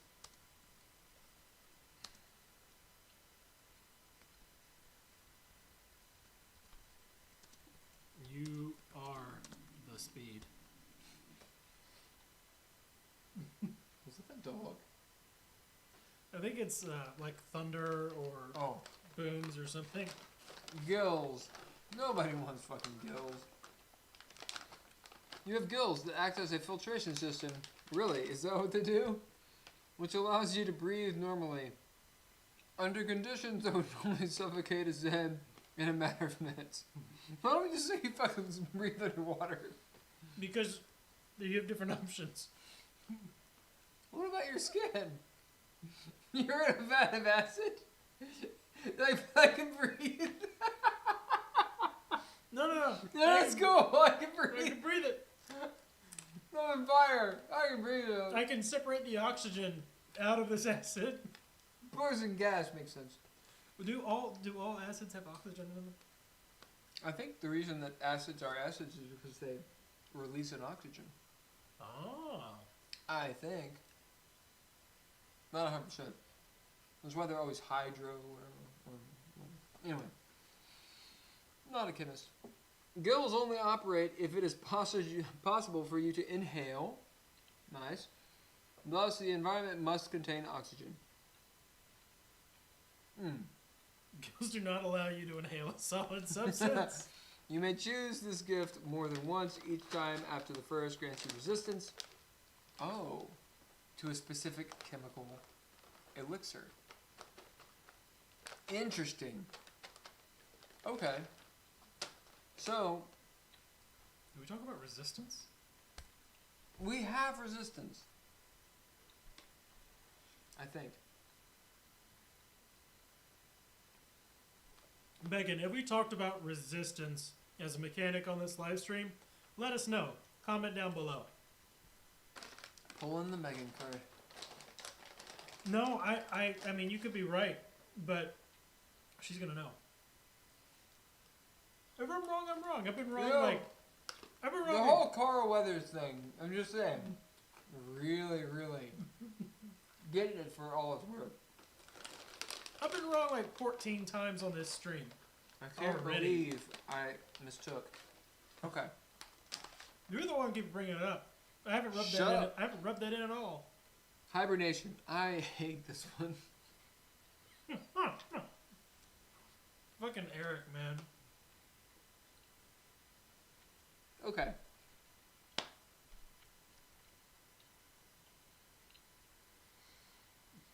Jump good. Okay. Hibernation. You may put your body into a nearly inert state, gaining the ability to survive hostile environments. For example, prolonged cold, little oxygen, extended periods of time, but not extreme heat or completely lethal environments. This interesting. He didn't fucking read it. The stasis you are able to achieve allows you to age very slowly when hibernating. It also allows you to eventually heal particularly grievous wounds, which would be lethal to others. We were in a cold place, though. Right? Well, the idea is you're a monster. You know, you kill fucking Michael Myers or whatever the fuck his name is. Mhm. He comes back because he's got hibernation. That's the idea. Right. But you know, honestly, for a character, it doesn't make a lot of sense for a player. Maybe it does. I think it's a cool fucking power. Maybe that's why you get stasis. Is you gain a different trait than stasis. Something actually usable. And that way in the back of your head you know, if you go down, unless you fall into a fucking volcano, you're probably alright. Yeah.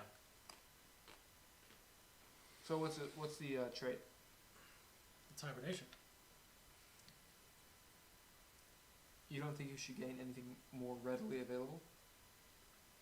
Oh, as in, well, I mean, this More is readily playable. This is essentially you don't have to burn breath to be dead, to avoid death.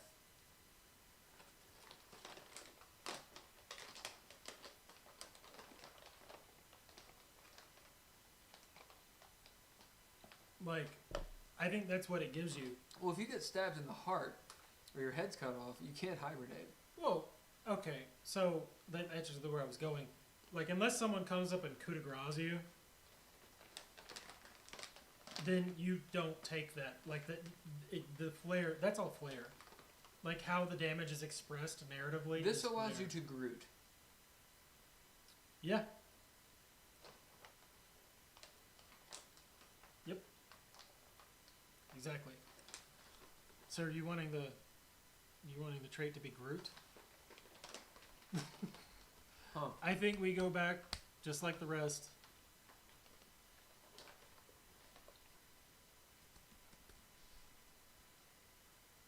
Alright, do it.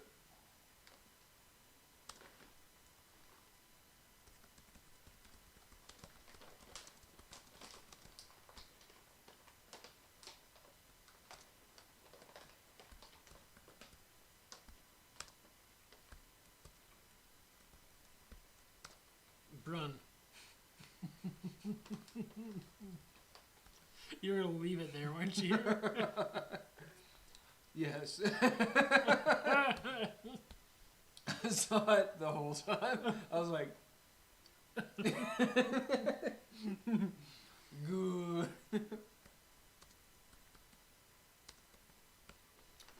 Listen, to Megan. avoid... Just because we're drinking, I keep on looking at it too, like it's the camera. Now you do. Just because we're drinking bourbon, we're professionals, okay? We're not drunk. Not in great detail, more about plot armor and those things, indeed. They are unsettling. Glowy eyes are unsettling. Unless you get... Technically, death should be in brackets. How do you get Coupe de Gracie? That's right. No, I thought... You know, What? keep it. Just keep it. Don't you dare look it up. What? Okay. That's it. Shut It's up. just how do you make it past tense? That's right. Resilient body Because of your mixed or pure blood, your body is heftier. It's not your fault. Or denser, you know.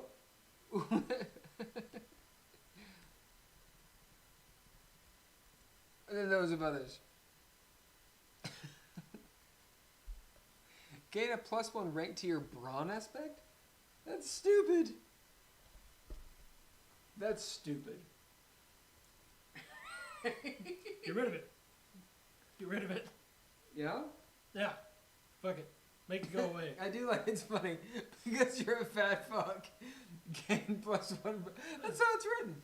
Because of your mixed or pure blood, your body is heftier or denser than those of others. Gain more brawn. If you got rid of heftier, it would be fine. It would be less fun. It really does read that, like, okay, you're pure blood, so you're doughy.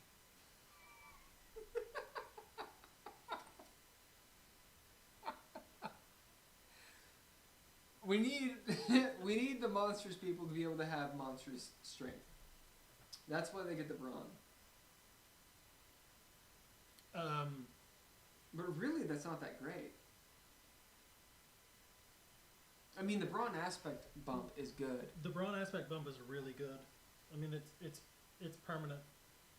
I mean, I don't care. It definitely needs to be reflavored. We're not making immunity or adaptability. Is that immunity or adaptability? Is that for the resilient body? You know, Or is adaptability is really the word we're looking for. Check this out. What if resilient body, you're kind of like a Saiyan? Granted, it gets a little complicated, but what doesn't kill you Makes you stronger. makes you stronger. Something like that. I think what we need to do here is get rid of the mixed or pure blood. And hefty.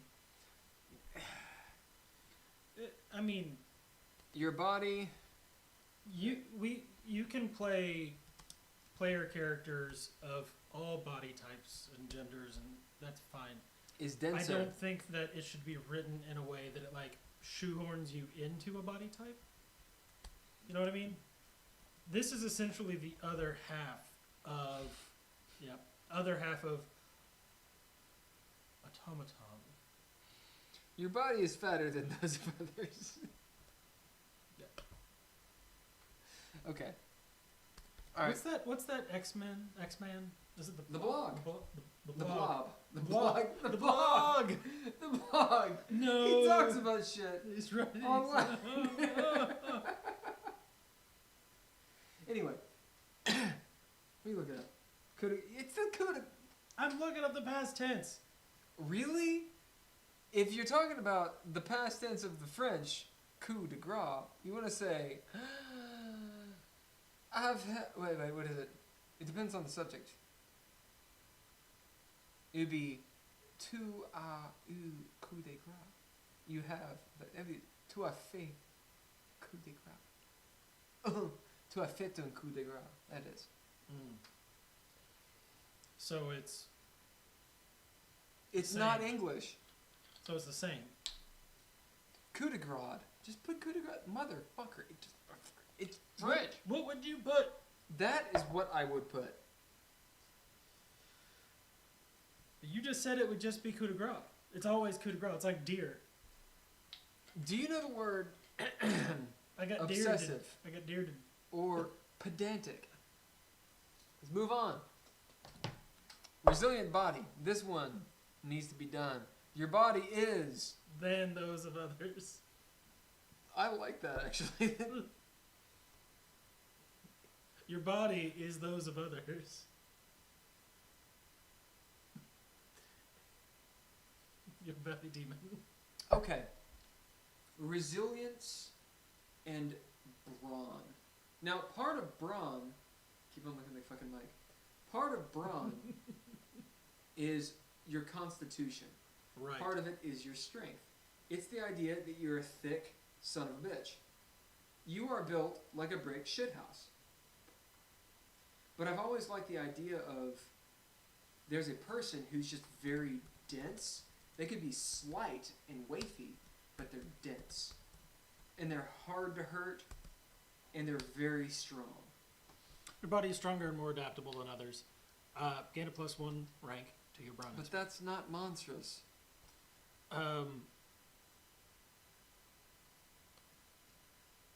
I like dense because it makes you, for instance, what's her name? Is it Celine in Ghost in the Shell? Is that what I'm thinking of? Who's the Major? Yeah, the Major. Yeah, no, her body's inorganic. She's all metal and composite and shit. So she's really she's fucking heavy. really heavy. Yeah. And dense. And weigh. Yes, indeed. More than you might appear to.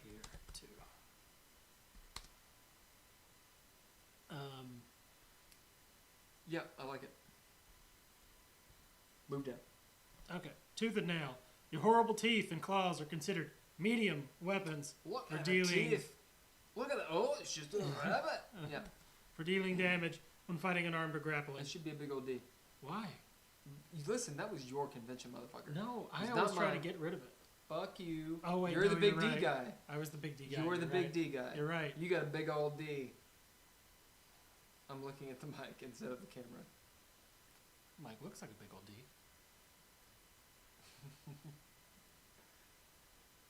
Yeah? I don't know what a dick looks like. From which end? I don't know what a dick looks like. Maybe I don't have that perspective. It doesn't seem like a dick to me. Alright. It's vaguely phallic. I'm sure that there are... You mean it's cylindrical? It's- like it's- every cylindrical thing is a dick? Fair enough. Well, the boom on that mic stand isn't phallic. It's a dick.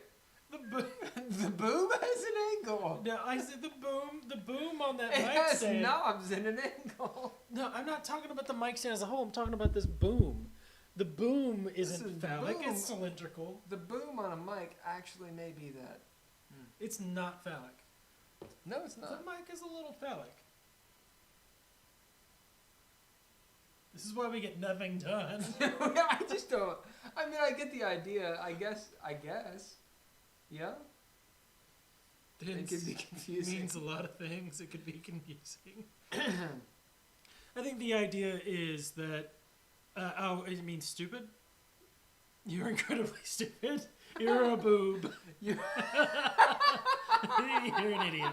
Oh, no. yeah, your your body is incredibly dense. your musculature, Oh, yeah. Your framework. Your Your chassis.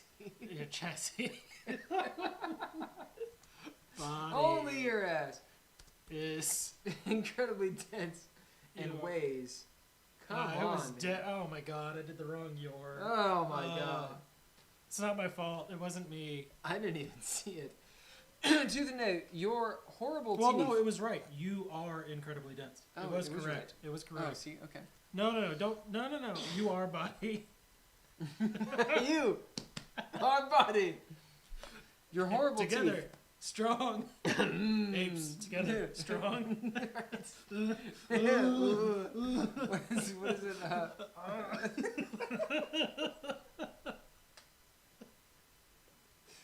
Shaka, when the walls fell. Alright.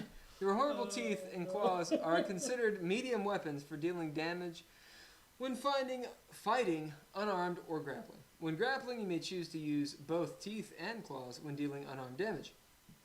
This action allows you to deal an additional 3 bonus damage. Normally, a medium weapon could not be used within a grapple. If it were allowed, it would deal an additional 2 bonus damage.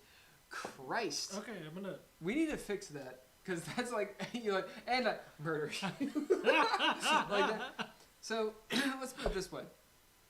A normal character, an average character, has 7 plot armor, okay, that they can soak, absorb damage with. And then they have 6 wounds. And that's it. Once you hit 6, you're dead. Now, you could make a case that, like, you go into your sanity instead of your wounds, as in your mental damage, from getting eaten alive than your physical. That's possible. But the idea here is you're rolling, getting successes. Let's say that's 2 or 3. Then you're gaining an extra 3 on top of that. So 6 damage right there. If you have any juju, like powers, like from expertise, or from the situation, if you're bidding right, whatever, you're gaining extra die. A character could easily get like 8 to 12 damage just from this power. Like it would be the equivalent of like a knight with a fucking longsword or like an arming sword just cleaving you. Well, I mean, at this point, in a grapple. Medium weapons. At this point in this system, medium weapons are a +2 damage. So having them at +3 is. So they're medium weapons that can be used in a grapple. That's all. Your horrible teeth and claws are considered medium weapons. I'll tell you what I was going off of. You're mauling someone, and that is different than hitting them with. Well, you're getting that 3.5 like creature combo Yep. of if you hit with 2 claw attacks, you Rend. rake them or rend them or something, and deal bonus damage. Yeah. I like the idea of mauling. I mean, that's what you're doing. Well, check it out. You gain a trait called Maul, and it gives you extra damage. I think this should be heinous. I think it actually should be heinous. I mean, it's the best unarmed damage in the game already.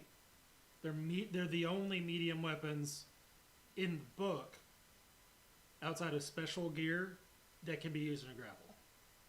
And you get a +2 to damage. Well, and as opposed to like a +1. So effectively, that is a +2, or it's effectively an extra. Okay, how point of about this?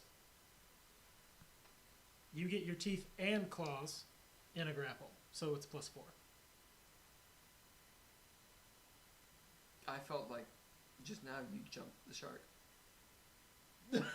There it was. I wanna consider it.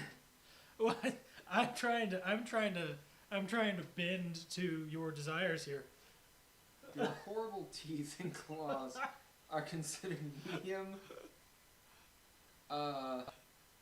Do we have armor penetration still? No. Damn.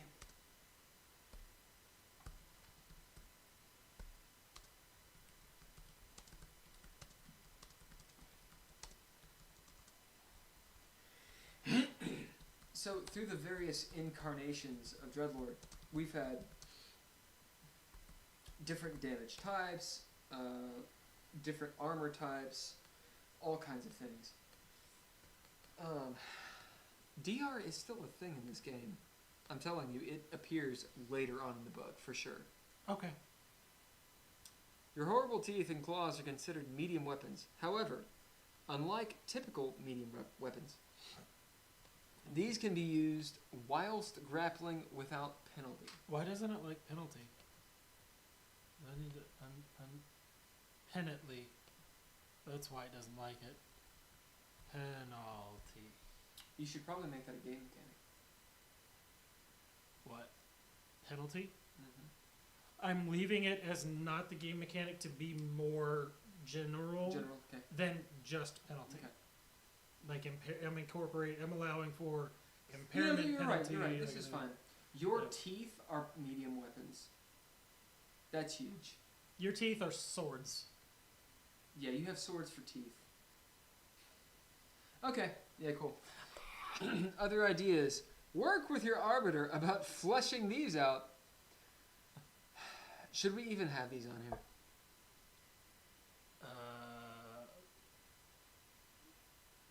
Mind meld. Because the idea is, it's like, if you want to come up with your own shit, Really come quick. up with it. Was this Loki or Loki?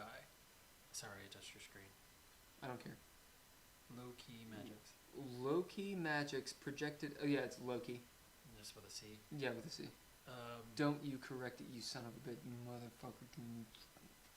Yeah, delete it. We don't need that shit. Put it in Module X. Type that out. Okay. Put it in Module X. Put it in Mod X. There you go. That's where it goes. Character advancement. Advancing one's character always, and I mean always, requires a bonfire scene. Yes, montage, Ben. God. It's old. It's not my fault. It wasn't me. A montage. The montage requires the montage. Minor goals count as 1 point. Yeah, never mind. Minor goals count as 1 point, and major goals count as 2 points. Yep. With that in mind, there are 2 ways the players as a whole can advance their characters, and 1 way a player can advance their personal character. You got on this personal character thing, and I'm like, call it a party and their character. Call it a party and a character. Oh, I'm gonna let you do that. Once the arbiter declares that a story arc. Okay, let me read it again. The thing is, that needs to be restructured. It really does. Advancing one's character always requires the montage. Going into the montage. Advancing one's character always requires the montage. Minor goals count. Honestly, this is just sort of anachronistic here, and it's already. Is it? We talk about it before in goals. Okay. But this is in character advancement. Yeah. Like, this is the chapter you go to figure out how to advance your character. Right. So it should be somewhere. Right there. Okay. With that in mind, how about there are 2 ways? Just there are 2 ways. Advancing one's character always requires the montage. There are 2 ways players, as a party, can advance. Is there?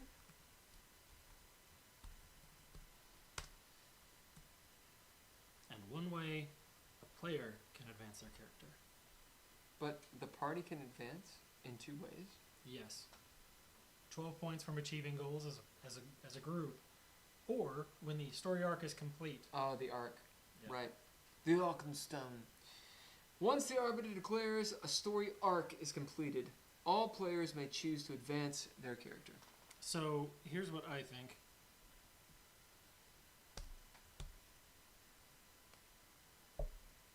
This. I don't like that it hung up there. It's because there's streaming in the other room.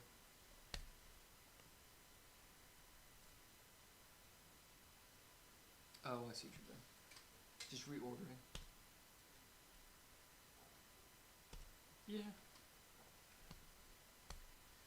I read, Although- once a player has achieved 3 points from their own goals, their own completed goals, they can also advance their character.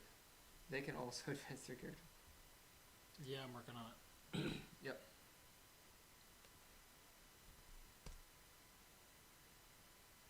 So what we're trying to do is, we've actually talked about this at length in other game talks. We're just trying to make it flow. All the information is there. It's just, these should be brackets. Okay, once player has 3 points. earned 3 and points from Completing their goals. completing. I'm starting to get a headache. I'm starting to go down. They can advance their character. Minor goals count as 1 point, major goals count as 2 points. Once the party amasses 12 points from achieving their goals, all players may choose to advance their characters. Okay. Unity. Once the arbiter declares that the story arc is completed, all players may choose to advance their character. Awesome. Players may advance their character by choosing one of the following. Adding a new character trait. Adding a new or higher rank in expertise or associated training or manipulation. Adding a new discovery to a previously unlocked rank of Magicka expertise. Adding a new or higher rank in proficiencies. They may fold the story into a piece of attuned equipment that they hold dear in order to gain new traits for said equipment or increase its die type. See below. Folding the story. This is where it gets weird. Oh. It's just empty. It's just the word besides. I'm like, what was this for? What was this for? Nothing. Boom, boom. Oh, we're so close to being done. With you right here. Well, honestly, look, watch. So this is actually fine. I think this is okay. These two just need to be. Yeah, they need to be got. They're okay. They're actually. I think they need to stay. And then Really? this needs to go to module 5. All right, so we'll take expertise training, move it to module 5. So check it out. Let's do folding the story. Okay. So.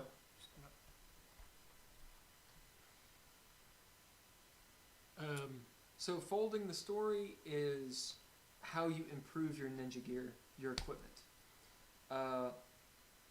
Basically, they're not really magic weapons. I mean, they do exist, but they're incredibly rare. Instead, it's that why is that sword or that axe or that boat or whatever special? It's because it has a history. There's an experience with it. So you gaining or fashioning or using your weapon or your horn or your chalice or whatever it is, Yeah. you gain traits in that, and that's how it gets better. Yeah, this is the one where I was like, I meant to type this as a suggestion and messed up. Okay. I just modernized the lingo. So, folding the story, or improving ninja gear. A character may attune to a handful of her ninja gear. Characters can usually attune to a number of items equal to their tier. Or tiers. A character only has one. Oh, indeed. How many tiers have you tried? Tears and Rain. Before purchasing new traits for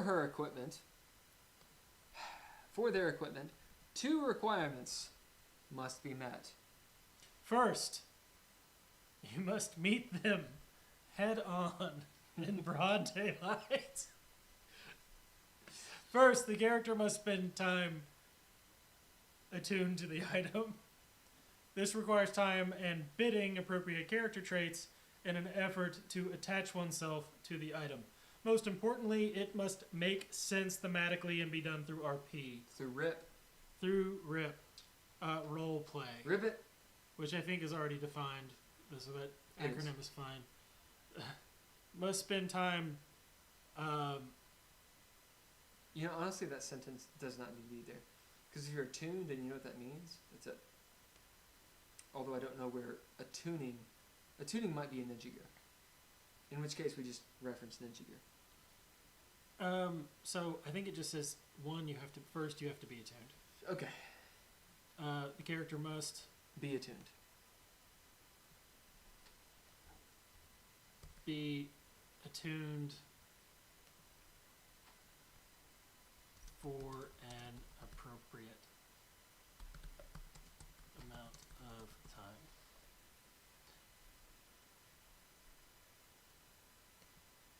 Second. Honestly, this is wrapped into one.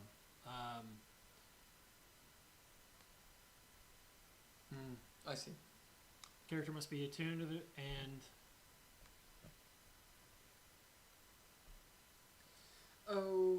Fixing English.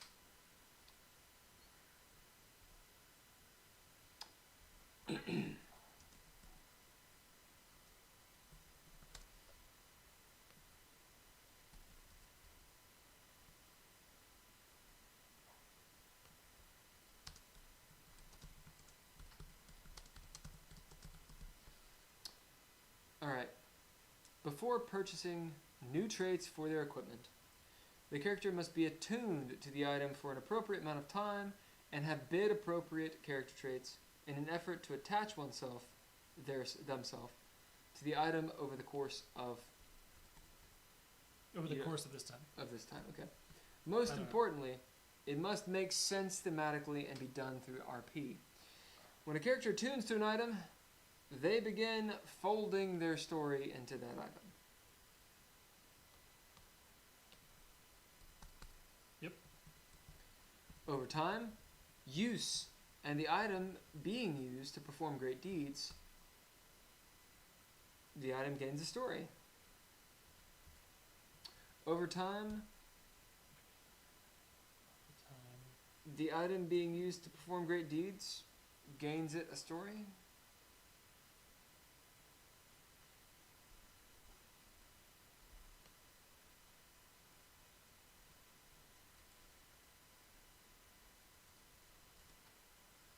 As the item As the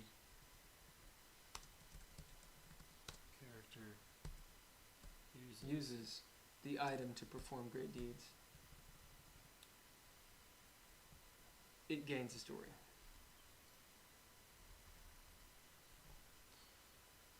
The two become linked, character and item, at first in the form of affinity. This item is attuned, and afterwards it begins gaining new traits.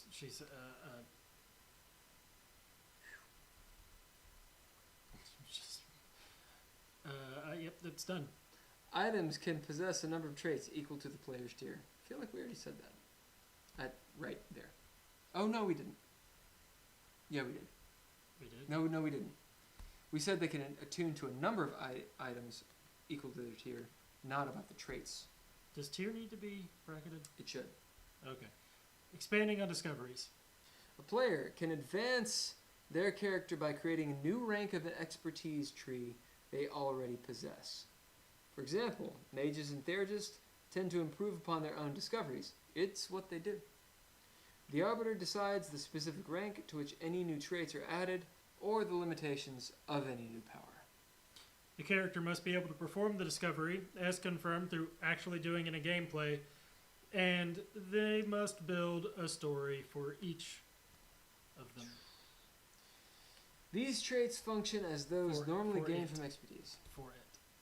These traits function as those normally gained from expertise. Any expertise tree can theoretically be expanded. Use the progression of power explained in this manual as a guide for creating new ranks. Confirm all new discoveries with your arbiter. Expanded does not need to be in brackets, because that's the only time it's used that I can think of. Expanded. Really what we're trying to do here is the case of someone being like, okay, I'm using a, fireball, but I want to make it a little different. I want to improve fireball. Although fireball is not a spell in Dreadlore, that's one that most people understand, right? Versus someone trying to create a completely different spell using fire. Like, I don't know, heat up the room, or evaporate all the water, whatever the fuck. Yep. Okay, improving aspects and striking the spark. Kill it? I see. They go together. So improving aspects and striking the spark are advancements. They're technically not advancements. They're things that you get for completing a campaign. Yeah. And they're not within the realm of advancement. They're not something that you can do during the story that you're playing. They're between campaigns. Right. So really long-standing characters. Yeah, these are for like your epic characters and like this is your dude. Once you complete your campaign, then you can improve an aspect, or you can boost their tier, that's what it is. So when you improve an aspect, You permanently boost one of your aspect ranks. Yep. And then striking the spark, characters who are destined for greatness and fortunate enough to be long-lived may attempt to strike the spark and boost their tier. Doing so requires 4 criteria to be fulfilled. 1. The arbiter chooses whether or not allowing the action fits within the scope of her game. Sometimes the game is better served with lower-powered characters. Thank you. This is a conversation which should be resolved between friends. 2. That character must survive a number of adventures equal to the tier she wishes to claim. 3 and 4 not appearing in this film. Okay, so I like the idea that this is here. As in, it's in the book. But actually, I think we should remove it, throw it in Mod X. Well, so that's why. So the throw it in Mod X, yes. The removing was what I was. I just want to make sure it's staying in the book somewhere. Yep. Yeah. Yep. So not remove, but move. Yep, move. Move to Mod X. Resolve that shit. Boom. Let's unstrike through that and also here. Let me just this bother me. This is going to. I need to make sure it's going to go.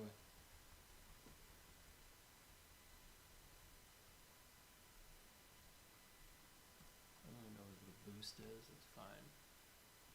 What is it? Command Shift S. No. Command Shift X. F. X. Bam. What? Okay. And all that. Move to Mod X.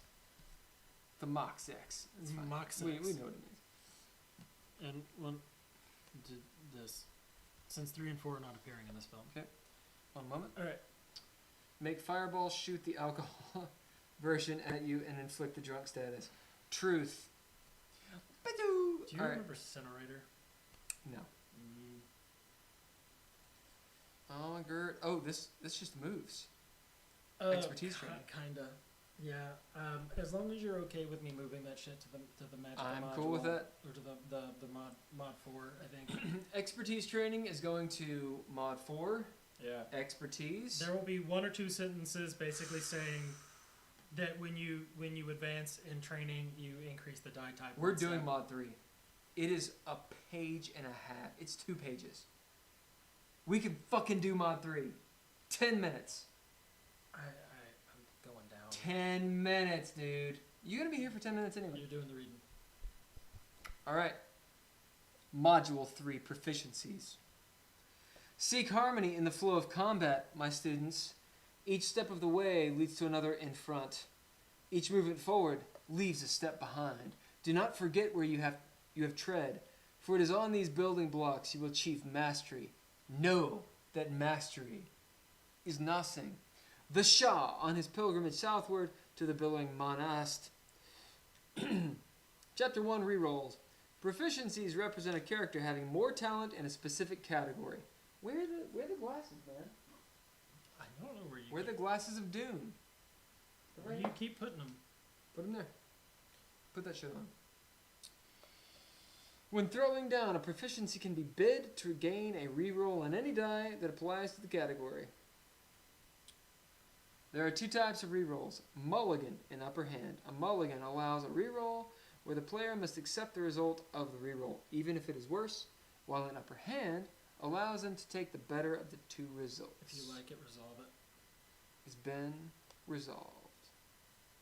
Boom. The type of reroll gained.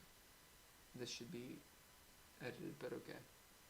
What, upper hand? Yeah, it should be like this. Oh yeah. Upper hand. Listen, that's just the German spelling. Okay, go ahead and read. The type of reroll gained is determined by which proficiency rank is bid. Each rank also acts as a trait, which can be bid normally during the dread. Go on, mother. No, I really need you to read.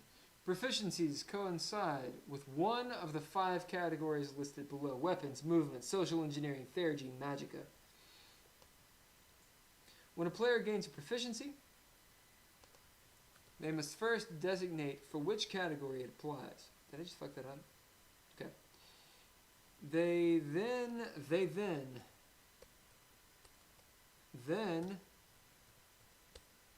They choose which specific proficiency they want within that category. I'm doing a lot of editing for what I think you will eventually delete. Yeah, you're right. I probably will. So do you just want it to be this? No, I want it needs to go away. You don't like? It doesn't need to be. You don't. So they're codified within categories so that you kind of know what they do, but you don't need to pick the category and then pick the proficiency. You just pick the proficiency you want. It's within that category. Period. Okay, so what do you want to say here then? I don't think it needs to be said at all. No. Like, that's why I was saying it's just superfluous. It's just something. Like, I was like, oh, that was written really It's well. like explaining the obvious. Yeah, it makes sense. Yes, okay, that is well written. When I taking don't want to get rid of it, but it needs, like, it's superfluous. when taking their action, they may choose to bid their proficiency as a character trait, or they may bid it to gain a reroll. Either way, the proficiency they bid must be appropriate to the action they are taking. I kind of feel like that entire thing there is just an addendum. It is, yeah, this can go away too. Yeah. Actually, A player- this can it would go up. Up? Yeah. You mean up one space or what? I'd say it goes under here. Or is it redundant after this Shauna example? We'll find out.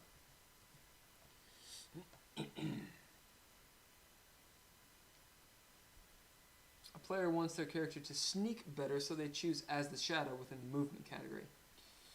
They may bid as the shadow for any action involving sneaking, but could not bid it to lie or dodge an attack. Proficiency rules. I think it's fine. Okay. Multiple examples. Totally cool. Cool. Proficiency ranks. Rank 1, Mulligan. Do we need the ranks? Yeah, ranks are fine. Activate to reroll a die and take the second result. Rank 2, Upper Hand. Reroll the die but take the better result. Mulligan, and then Upper Hand. So, the idea here is as you do this... Why did I do it that way? The first time you gain it, it's Mulligan. The second time's Upper Hand. The third time, it's another Mulligan. The fourth time is Upper Hand.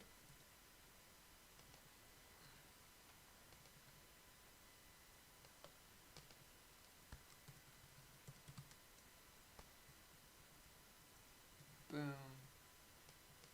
Boom. Boom. Example. Shauna the Pilgrim possesses Nimbly Pimbly, rank 3, which gives her 3 times she may bid Nimbly Pimbly, whether in the dread or throwing down. During the dread, she could bid Nimbly Pimbly up to 3 times before it is completely exhausted. During throwing down, she can bid one of her ranks to gain either a Mulligan or Upper Hand reroll on any die she has already rolled for her reaction. Copy. Yeah. As Shauna possesses rank 3, she could use Mulligan twice and Upper Hand once. I got it. It's going to give me a space. Bastardo spaces. Bam. And down here. That one. Bam. Yeah, the example works. Everything's good.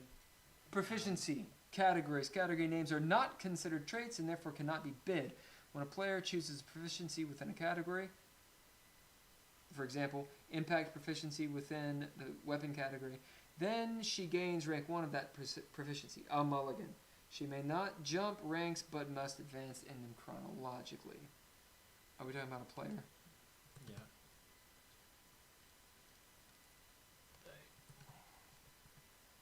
Conjugation.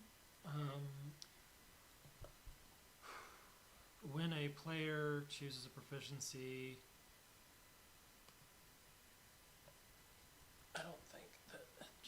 when a player uses a proficiency with a category, impact proficiency within the weapon category, they gain rank 1 of that proficiency.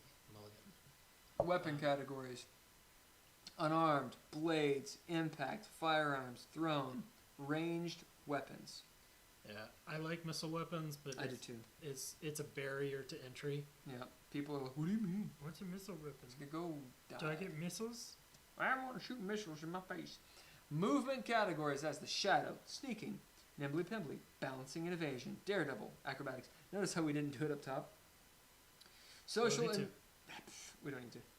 Social engineering categories: Socrates, Socrates, debating and arguing. That's right, Socrates. Silver-tongued devil, charming and persuading, Lord of Flies.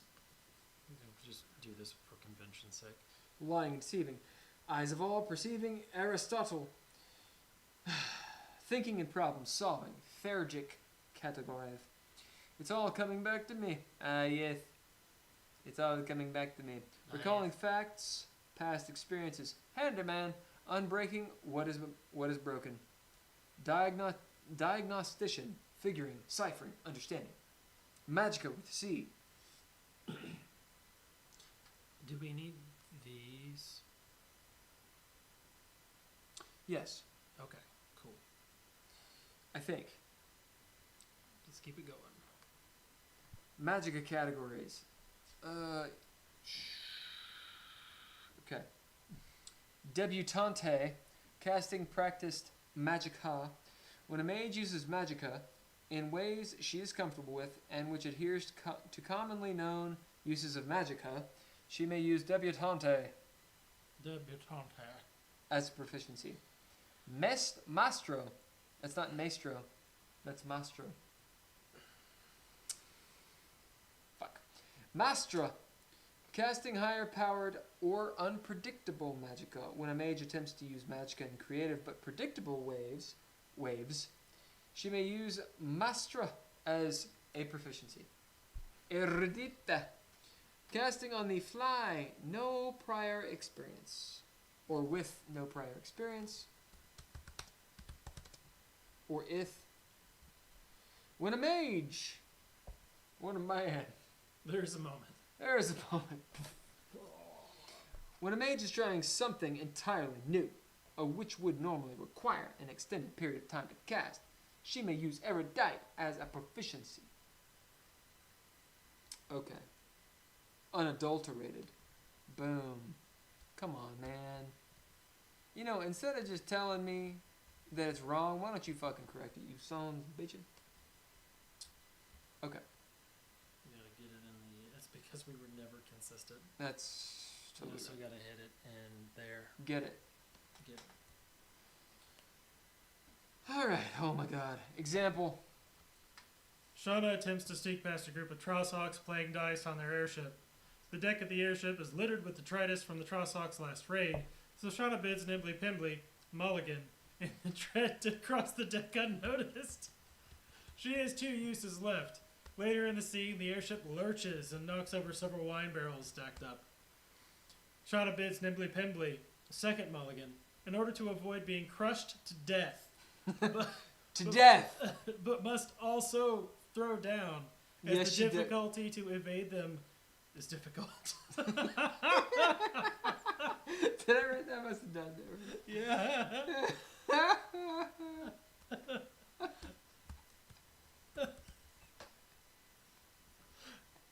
Fiendish? I don't know. Is it supposed to be fiendish? Probably. Difficult. It's difficult. The difficulty to evade them It's difficult. is difficult. It's hard. Bidding Nimbly Pimbly allows her to avoid being Impaired. on her result. So fiendish and impaired, they're both bracketed. Yeah, I know. Impaired.